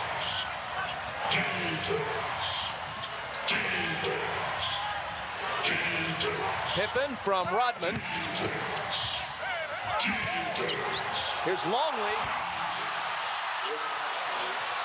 And again, it's Chicago by 10.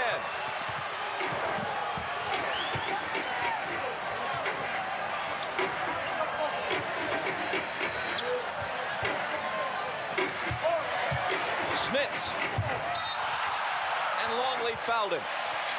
That was a great adjustment by Rik Smits. He moved Longley up, then came around him, and Longley got the foul. Now you look at the last two baskets by Chicago. Jordan using his strength, backing Reggie Miller down. Reggie can't fight him off, doesn't have the leverage because of the ankle. Now you watch Longley, who likes to come left, drives left on Rik Smits, takes the long step around Jackson and hooks it right in the hole. And you're watching the NBA on NBC. The aerial shots of Indianapolis are provided today by the Goodyear Tire and Rubber Company. Our thanks again to pilot Dan Thomas. Here's Ahmad Rashad. All right, thanks, Bob. You haven't seen Steve Kerr playing in the second half. And, Doug, you pointed out earlier, late in the second half, he was doing some limping out on the court. I just found out he has a contusion to his left hip. So he's sitting on the bench with ice on it, trying to keep it loose. But as you see, he has not played as of yet, Bob. Ahmad, thanks. They may not need him today, but he has been so important. The play he made late in game 3, even though Chicago came up short, when he flew in for the rebound off a missed Pippen 3, grabbed it in midair in the lane, and dished it back out to Michael, who hit a 3, was just a tremendously heady play. The foul which sent Smits to the line was Longley's 4th. Bob, once again, I think you see Phil Jackson's philosophy here. After losing that 8-point lead in game 3, it's a 9-point lead right now as Smits is shooting his second free throw to try to make it 8. Realizing they've worked so hard to get this lead, he does not want to let them close quickly to finish this third quarter.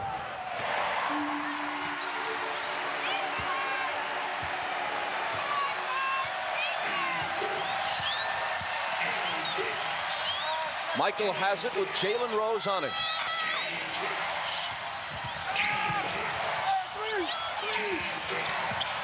Scott Burrell, Michael, 5 on the 24.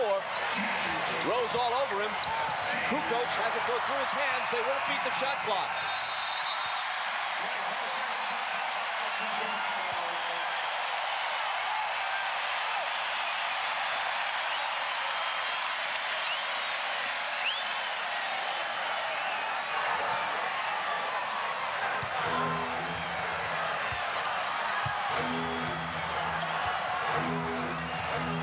Pippen on Jackson. Mark goes by him. Dishes out to Rose. Now you got Kukoc guarding Smits in the low post. Kukoc will try to use his foot speed to front him. Let's see what Smits does. 4 seconds to shoot. Jackson will. Misses it long. It didn't hit the rim. Kukoc has it.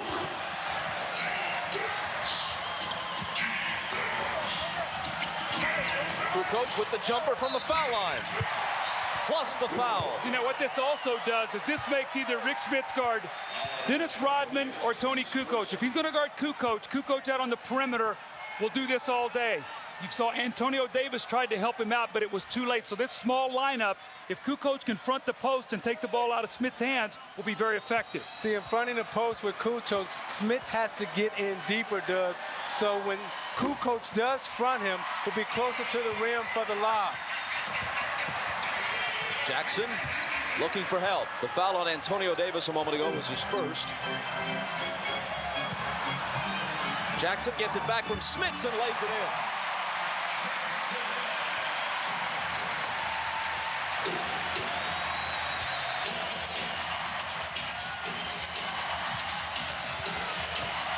Michael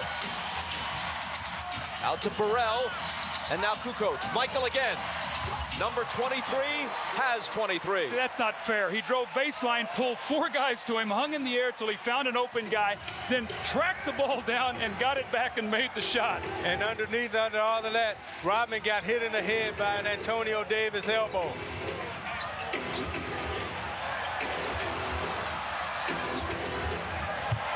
Smits poked away by Kukoc, and Tony fouled him. Isaiah, now watch Michael Jordan here. He's going to get hemmed in on the baseline. Look how many Pacers are down there with him. 5 guys in the paint. And he says, "Give me the ball back." And he turns and hits the jump shot. See, what's happened is through his career, he's seen so many double and triple teams. He realizes when he gives the ball up, don't take himself out of the play. Seek the ball back.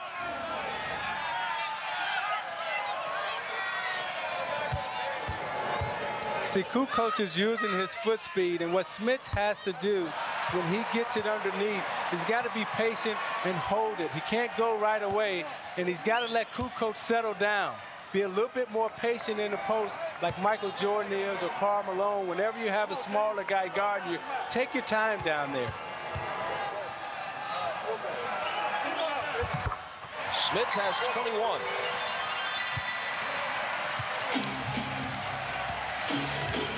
The Bulls led by 6 at the half. They're up by 9 now as the third quarter winds down.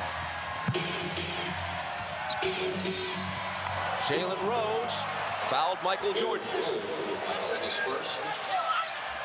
That's 1 on Rose, but will send Michael to the line as the Pacers are in the penalty.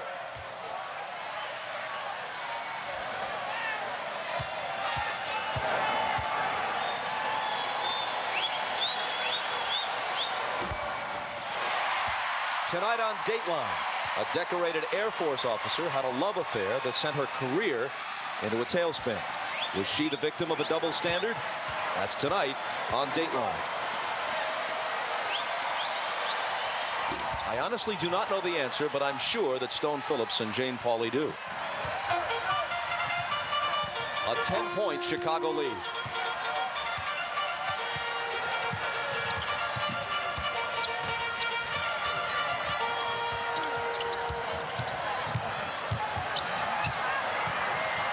Smits, the hook. Boy, he's having a good game.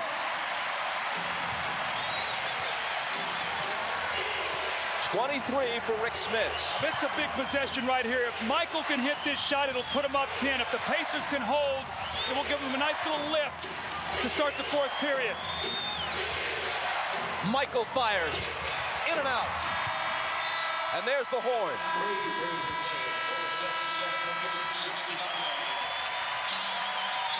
Well, the Bulls led by 6 at the half. They lead by 8 now, but it would have been a whole lot worse for Indiana without Rik Smits. 13 of his 23 points came in the third quarter. We're back after these words from your local station. You're watching the NBA on NBC.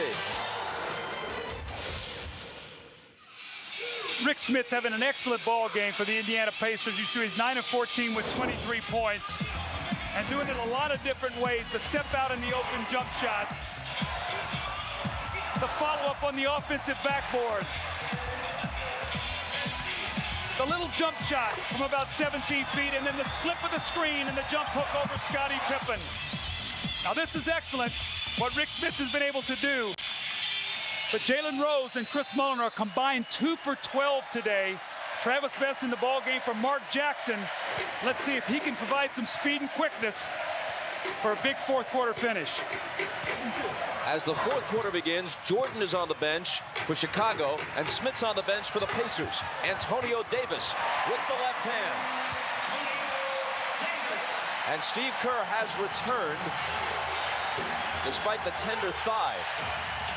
See, I like when Indiana has Davis in the game because he brings them the energy and the emotion. Kukoc to Rodman, who slings it out to Pippen, and now Kerr for 3. Got it. Now that's a pro. Sits there the whole game with a bruised hip, steps right back on the floor, and drills a 3. That's a pro. What that also does is buy another minute's rest for Michael Jordan. Since they're in front by 9. Jalen Rose answers with a 3 of his own. See, these are the 2 players who were big for you the other night. Davis and Rose. Let's see if they can step up and be big for them again this afternoon.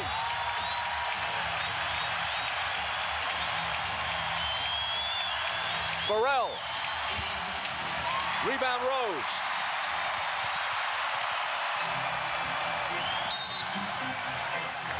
And there's a whistle from Bill Oates, a Chicago foul. See, on that last play, let's watch the ball movement of the Chicago Bulls. The penetration, the kick, the movement around the horn, right in his spot, bam, wide open 3.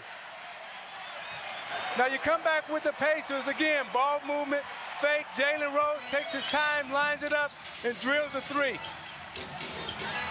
Back live, the foul on Kukoc was his third.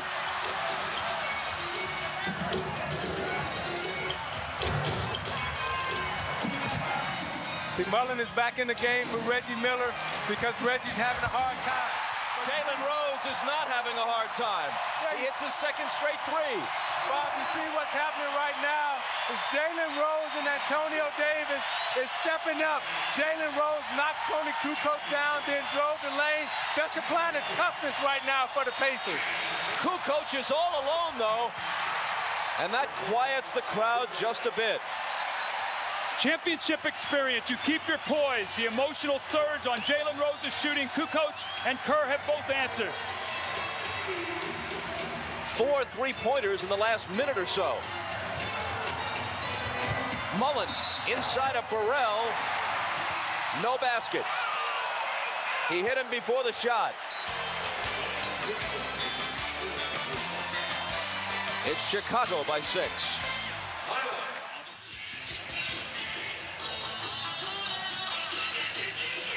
Another shot from pilot Dan Thomas and the folks in the Goodyear blimp. The Pacer bench has been so vital to their success all season long. The emotional toughness of Antonio Davis in the post against Dennis Rodman, and Jalen Rose with back-to-back big threes to give his team some energy and some life. And they're going to need the bench to finish this game out strong with Reggie Miller not being 100%. You see what their bench has done at home. They've shot 47% at home and on the road 39%. And that's what you normally see. Your starters play much better on the road and your bench plays much better at home. Today you see what they've done. +8. On the last play on Scott Burrell is first.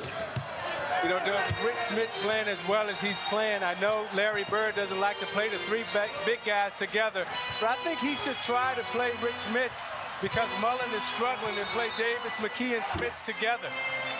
Foul before the shot, and it's Burrell again. His second. The one thing I like about this lineup, you've got Best, who's a ball handler with quickness. You've got Jalen Rose, who can handle, Mullen, who can shoot, McKey, who can handle the ball, and Davis's toughness. So you have a very mobile team. I think he needs defense and mobility out on the floor right now, and the other's got to pick up the scoring. Rose working on Burrell. Kukoc coming over. A nearly impossible shot won't fall. Here's Michael back in the game.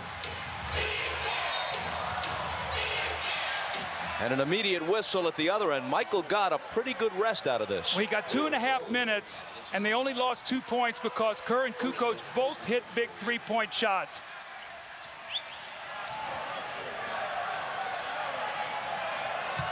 Jalen Rose and Scott Burrell are having a little battle of their own.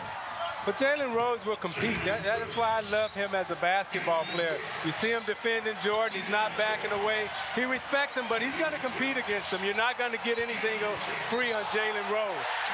Michael Jordan hit with the offensive foul. That's his fourth. So you look at Jalen Rose, and he's not backing down. He's not conceding from Jordan. You watch him guarding him. He's going to take the shot. You know, out of the Fab Five at Michigan, you talk about Juwan Howard and Chris Webber, but this guy has a chance to be the true star. McKey won't fall.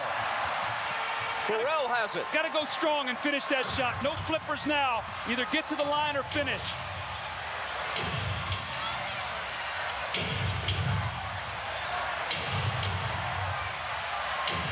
Kerr from Michael.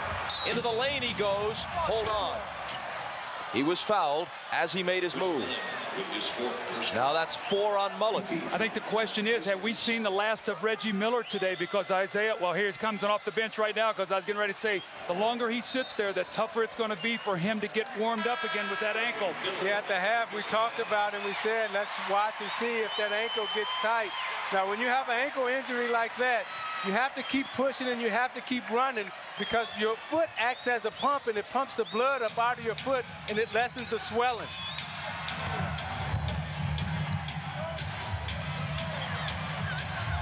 Michael, fade away. Got it.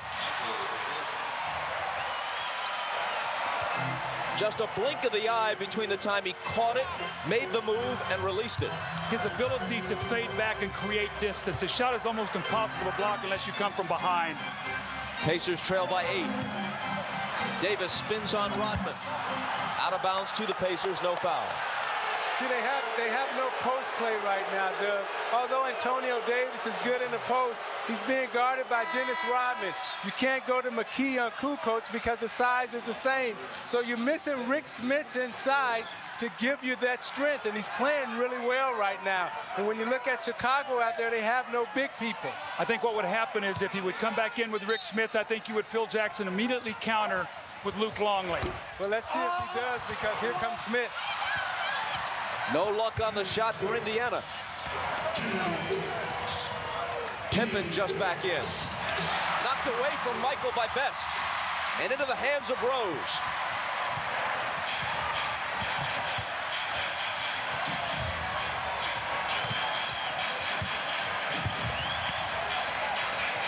Travis Best is open, but misses the 3. And Rodman is there to one-hand the rebound.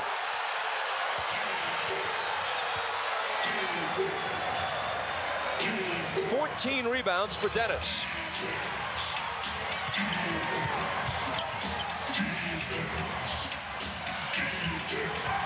Michael, there was contact and Rose raises his hand. 3 on Jalen. Chicago by 8, just under 7 minutes left. Now you see Michael Jordan has 26 points, got off to a slow shooting start, but the battle that he and Jalen Rose is going through right now, you see Jordan backing him down. Jalen is not going to concede. He's a tough competitor. Jordan shoots him with an elbow. Jalen says, okay, next time you try to go around me, there's one for you. Now here's the elbow again from Michael, and the retaliation to come from Rose. As he goes up, he shoots him with one real quick. Jalen shoots him with one back. That's basketball. That's two tough competitors. I think Michael Jordan right now respects Jalen Rose. You saw Michael with the 4 fouls. The last time Michael Jordan fouled out of a game was November of 1991 against the Supersonics. And there it is. Folks in the truck all over it. Little miscommunication that time between Michael Jordan and Luc Longley. Luc stepped up to set a screen, and Michael tried to pass him the ball at the pinch post. Michael said, my fault, Luc.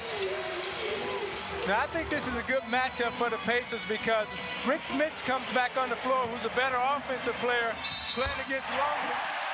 And they immediately go to him, the basket, +1. You got to keep him on the floor because what it does, Doug, as you said, Phil Jackson now will come back with Luc Longley, which takes Tony Kukoc off the floor, who's a better offensive player, and you need to score right now. You see Smits backs him down and uses his size to go over him with the J. Meanwhile, 5 on Longley. This is the most patience, I think, that I've seen with Rik Smits in this series so far. Anytime he's seen the double team, he's given the ball up. He's starting to punish that double team now. He's big enough to take that ball through people. You remember in the New York series, we talked about this earlier in the game, how he started slow against Patrick Ewing and the Knicks, was 3 for 19, and then he settled into the series. They're back within 5.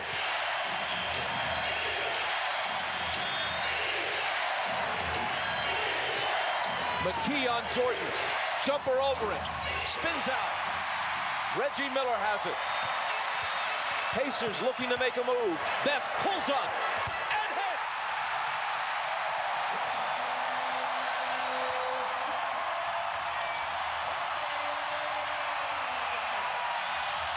Chicago by 2.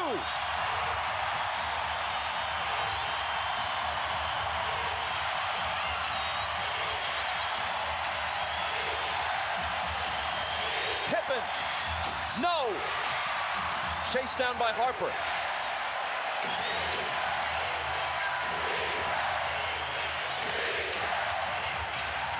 The mismatch, Pippen on Best, they spot it, and he scores over the top of him. You could see it all the way. Michael saw Scotty, said, get in the post, and he got him the basketball off a second shot opportunity that Ron Harper ran down the miss. Best around a Davis screen. Kicks it to McKey, and now Smits. He feels it, but not this time.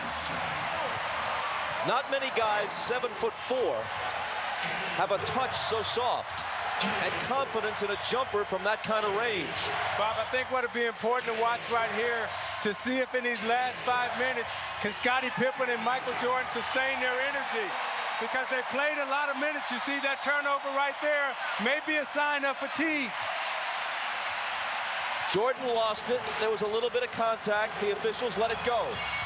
That's Michael Jordan's 6th turnover today.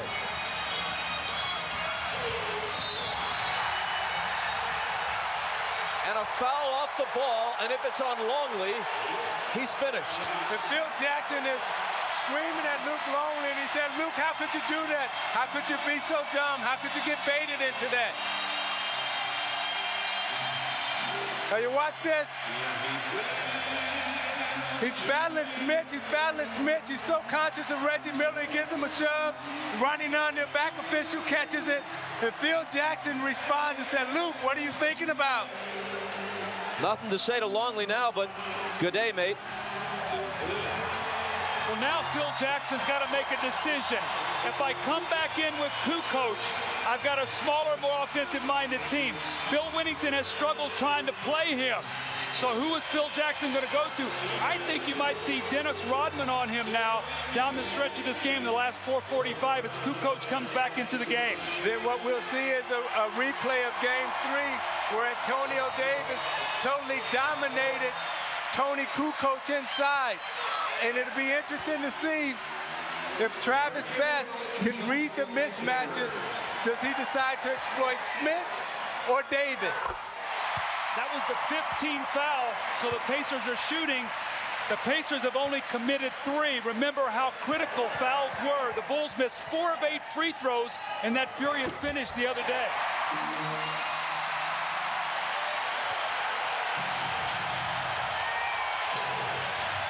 After Miller's free throws, it's again a 2-point game. Jordan through a crowd. It's short, but Rodman, he can't hit it. Here come the Pacers, and here comes the crowd. A basket here could tie it. A 3 could give them the lead. Now they have Kukoc guarding Smits. McKey for the lead. Indiana by 1.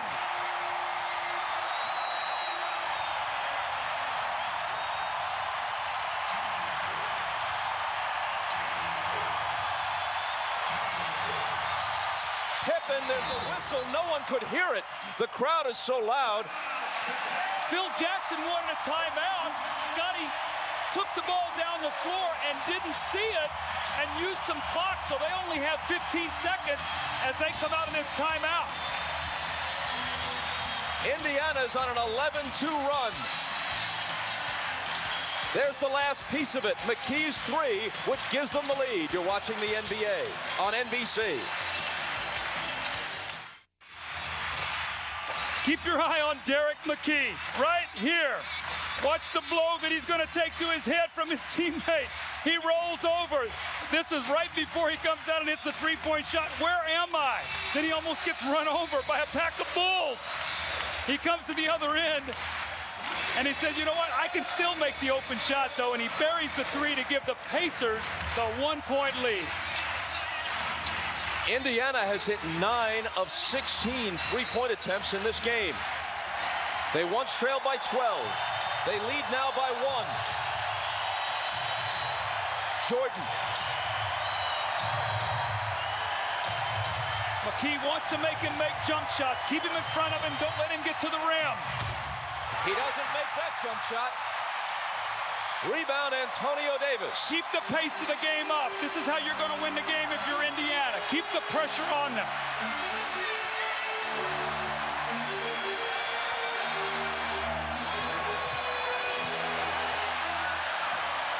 Five on the shot clock. McKey, no look pass to Davis, who's fouled by Rodman. Reggie Miller was begging for that basketball. He came off on the screen on the weak side, wide open, but Travis Best was looking the other way. You watch him come around here on the curl, and he's clapping. Look at me, look at me, look at me. Get it right here. Oh. See, now, one of the things that's happened now with Indiana, they've put about 4 or 5 different players as we see Davis miss the free throw. Bob, they've guarded Michael Jordan with Mullen. They've guarded him with Miller. They've guarded him with Rose. And now they've guarded him with McKey. They're trying to keep a fresh body on him. Derrick McKey at 6'10" will force Michael Jordan out on the perimeter to try to make him make jump shots. Antonio Davis comes up empty. The foul a moment ago on Rodman was only his second. That's the same guy that made the 2 crucial free throws at Game 3.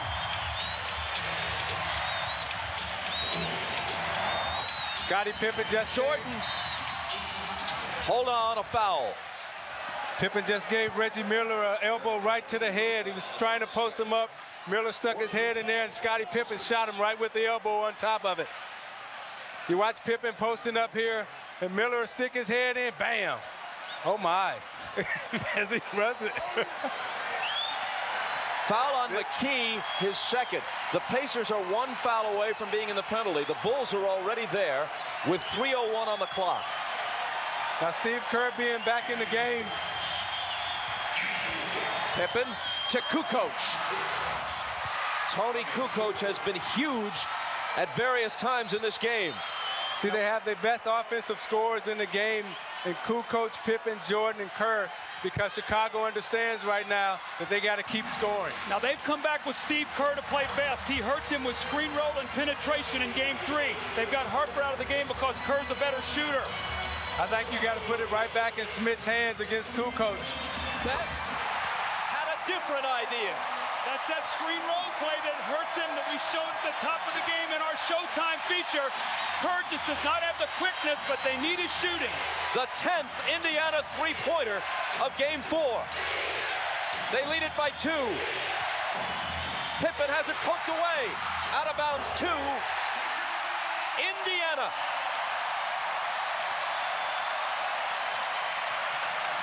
Bob, one of the things here, Reggie Miller is one of the best in the league.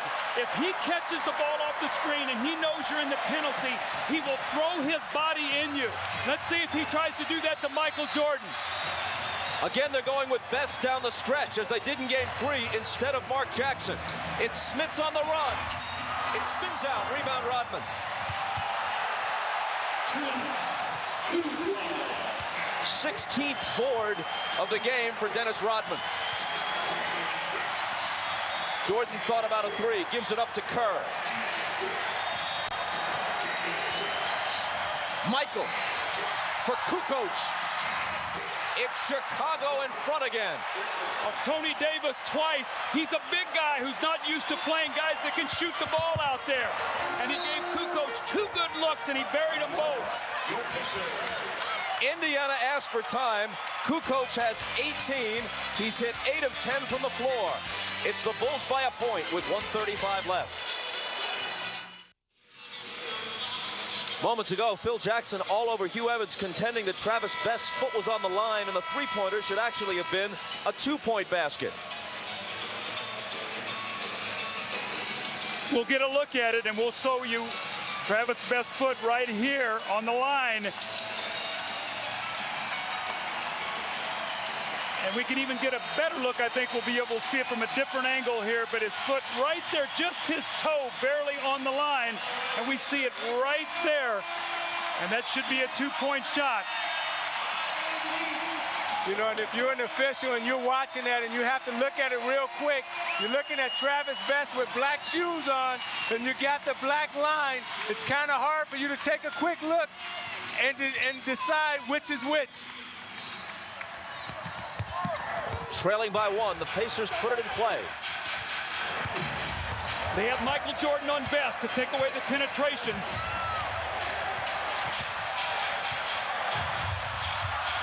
Smits comes out the screen for him. Best into the lane. The floater is short. Loose ball battle won by Pippen. See, Smits had Kukoc pinned deep into the lane, but Best missed him because he was dribbling the basketball. That's one of the problems with Best as a point guard, that he dribbles. Jordan against McKey. 4 seconds on the shot clock. It'll be Michael, and it'll be Chicago by 3. That was Michael's first basket since 8:07 remained in the game. He has 28. Indiana season riding this last 40 seconds. See Best dribbling the ball too much again. You see Smits flashed again, that time wide open. But Best took it to the hole and banked it in. With 33.5 on the clock, it's a 1-point game. Timeout Chicago. They now have 2 remaining plus a 20. Indiana has 2 timeouts left. Michael Jordan squares himself up, and he uses his dribble to get his rhythm. Drives it to the point, raises up, and makes the jump shot to put his team up 3. But Travis Best, composure off the bench. He's got Michael Jordan. He splits the defense. He goes by Kukoc. The high arcing shot off the glass, and we got us a 1-point game.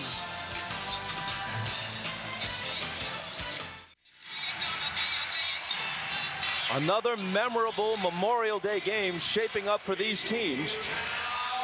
In this decade, the Bulls swept the Pistons and went past the team that had haunted them and on to their first NBA championship in '91 on Memorial Day. 2 years later, Michael with 54 in Game 4 against the Knicks. And then in '95, it was the Pacers' turn, the game in which Rik Smits hit the game winner, a contest that saw 4 lead changes in the final 13 seconds. Remember the exchange of what seemed to be game winners, first by Penny Hardaway and then by Smits. Here it's Chicago by 1 as they put it in play. You see Bulls take it length of the floor, not half court. Kerr, a great free throw shooter. And now Kukoc. Hold on.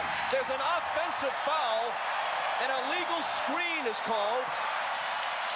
And the Pacers are going to get the ball with 21.8 on the clock. It's on Rodman, and it's his 3rd.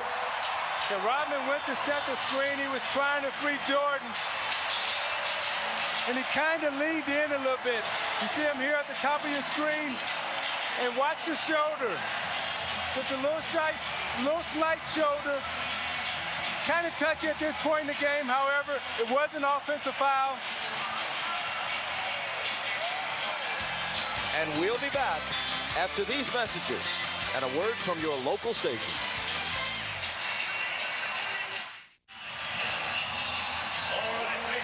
Dennis Rodman is going to get called on the offensive foul. They're going to run a staggered double screen. It's Kerr sets the first one. Michael's going to come off. Now watch Rodman's left shoulder. He is on the move, and he hits Derrick McKey. That's a good call because he threw his left shoulder out and created the contact. Now, Phil Jackson obviously doesn't like it.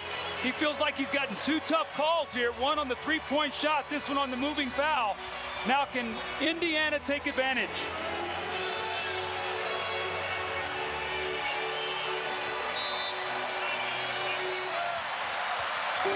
Best brings it out of the backcourt, confronted by Jordan. Reggie Miller, Harper on him. Reggie on the move, finds Best, deals it out to McKey, and it's knocked out of bounds by Jordan, who comes over to get a piece of it with 6.4 on the clock. Now Indiana runs a great set play here to free up Reggie Miller. Rodman or Kukoc must switch this, or Pippen, and then watch McKey, the inbounder, stepping back in. Indiana has a timeout. They elect not to use it. McKey looking. Gets it in for Miller, batted away, grabbed by Pippen, and they have to foul him. Harper and Reggie Miller. This has been brewing since Game 3, when Harper fouled Miller hard late in the game. Right in front of the Chicago bench.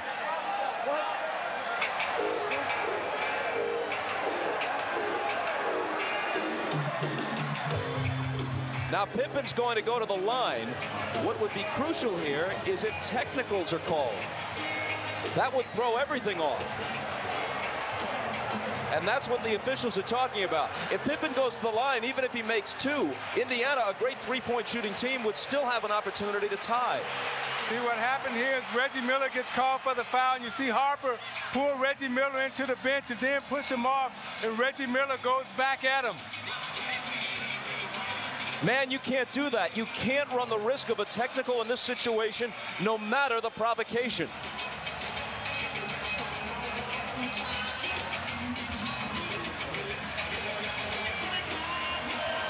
The officials may have decided, we haven't seen an indication yet, they may have decided that they don't want this game and the possibility of a trip to the NBA Finals to be decided by a technical foul shot. When you got Hugh Evans right there who's explaining it, he's been in these situations before, and he knows how to handle this type of situation. It's very emotional right now for the players.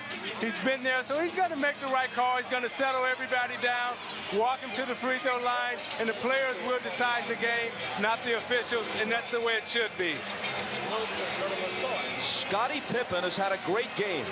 12 points, 10 assists, 7 rebounds, and a pair of steals. But he's only 2 of 5 from the foul line. And on Saturday, he was only 3 of 7. Derrick McKey walks over and whispers something into his ear. Remember last year in the finals, when Pippen walked up to Karl Malone as he prepared to shoot crucial free throws and whispered, "The mailman doesn't deliver on Sunday."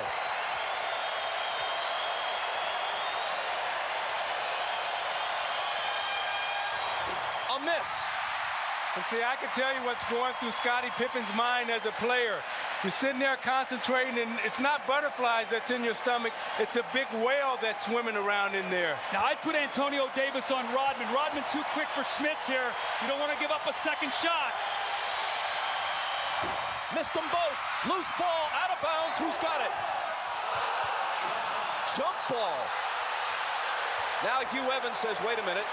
He motions Ronnie Nunn over and may overrule him, and he does. He overrules him and gives the ball to Indiana with 2.9 seconds. And Larry Bird uses his last timeout.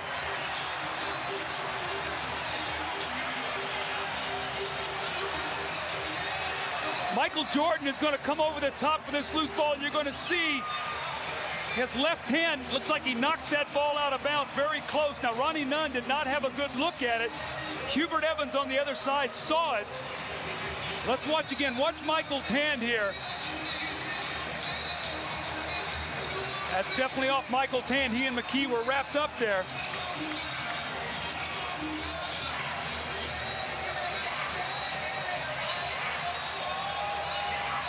Whoa, that's close. Man, that is really close. You know, we have the option to sit here and watch it from about 3 different replays.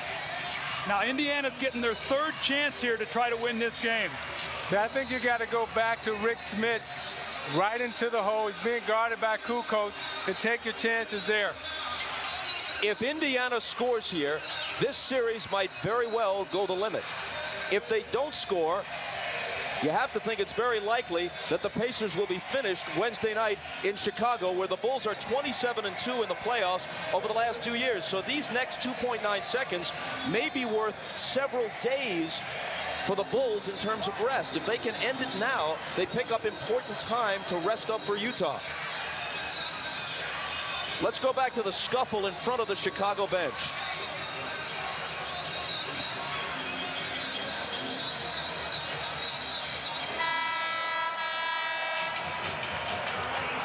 Let's see if someone moves off the Indiana bench. Watch the left of your screen. Right there, somebody. It could have been Jalen Rose. Right there, that's Jalen Rose. Did not advance beyond midcourt. And there's Rick Carlisle, one of the assistants, coming over saying, get back here. Now, it's possible that Rod Thorne will review that tape, and it is possible that Jalen Rose will not be a participant Wednesday night in Chicago. Well, it all depends on how technical you want to be. The rule says that you can't come on the floor. He did not necessarily cross the line. He went up the sideline. So we'll see. You look at Rod Thorne there on the left and David Stern with the yellow tie on. We'll see how they rule. Indiana, no timeouts left. They've got to get the ball in. 2.9 seconds. And a delay of game warning on Chicago. They just wanted to get a look at Indiana's setup.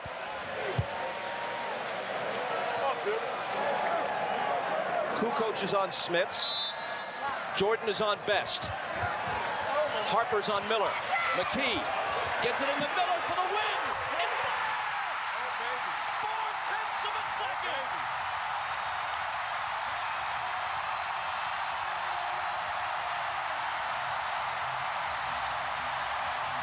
Yeah, you can dance, Reggie. One of the greatest clutch playoff performers of his generation has apparently done it again.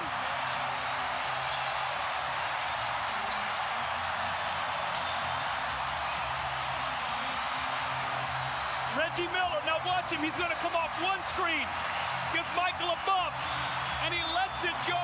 What a killer shot by Reggie Miller. And Doug, I know exactly how he feels. You're coming off that screen, you catch it, you square up, and you let it go. And the adrenaline that's going through your body right now, it's hard for you to really contain yourself. Look at his emotions. You don't know what to do because so much juice is going through your body. You're so happy. You see he's looking like he's ready to cry. Look at Reggie once again. He got away with a little bump on Michael. He got really open. I can't believe he got that open on that play, knowing they're probably going to go to Reggie. But where's the limp?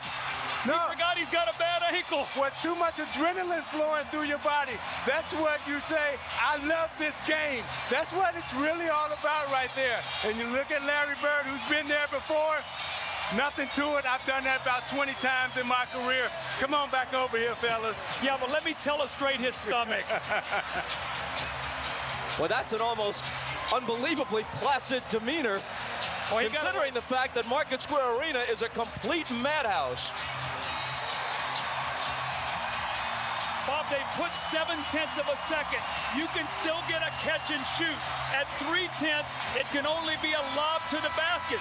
So the Pacers got to be smart here. They've got to be ready to switch anything so you can't get a quick catch and shoot. After the basket, it showed 0.4.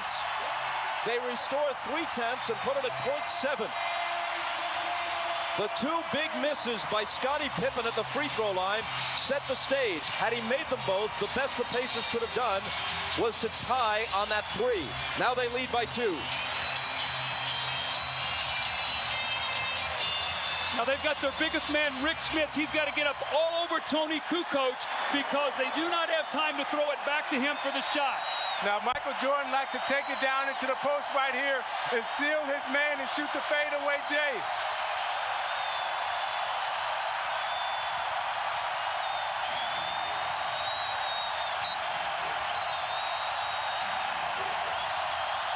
Kukoc to Michael at the buzzer. It spins out. It spins out.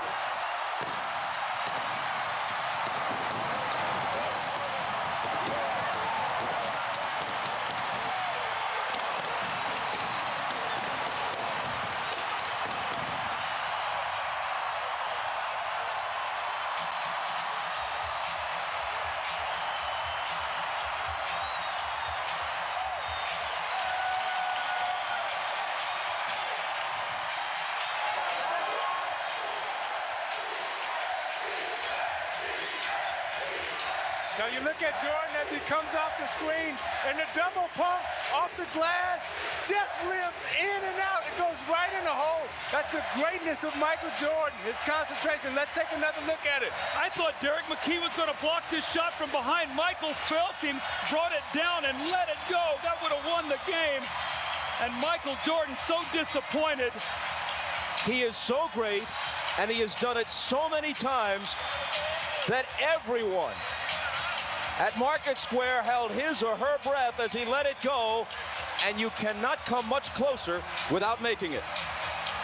Now you look at Phil Jackson's face, oh, right in the hole, and he's saying right now, we know we got a series going on our hands because Indiana didn't die. And you look at Larry Bird, been here before, done that again, no pressure. Ahmad Rashad is with Reggie Miller. All right, thanks, Bob. Reggie, they say that the playoffs don't start till the home team loses. You guys refuse to let that happen. Well, you know, we were behind the 8 ball all game. We were always playing catch up. You know, our bench came in and played fantastic for us once again. Travis Best hit some big shots for us. And we never wanted to quit in this game. We understood that they were going to come out. This is the game they wanted to go back home 3-1. But we never wanted to quit. How confident were you going under that last shot? You had been idle for a while and come in and hit that big shot. Well, as long as I can get my feet set and have a shot to look at the bucket, I'm always going to give myself a chance. I saw that Michael was trailing a little bit, yelling at me, but I stayed focused and focused on the rim and my rhythm, and the rest is history. So much fight in this team. You guys kept getting down. Every time they'd make a run, you guys would come right back and stayed in the game with a chance to win it. Hey, we would have the second best record in the East if this team quit. You know, there's been times when we've been down 15, 20 points, and we always seem to find a way to win the ball game. We got great veterans on this team, coached by a legend. Things like that happen. A great performance, Reggie, on that sore ankle. How's it feeling now?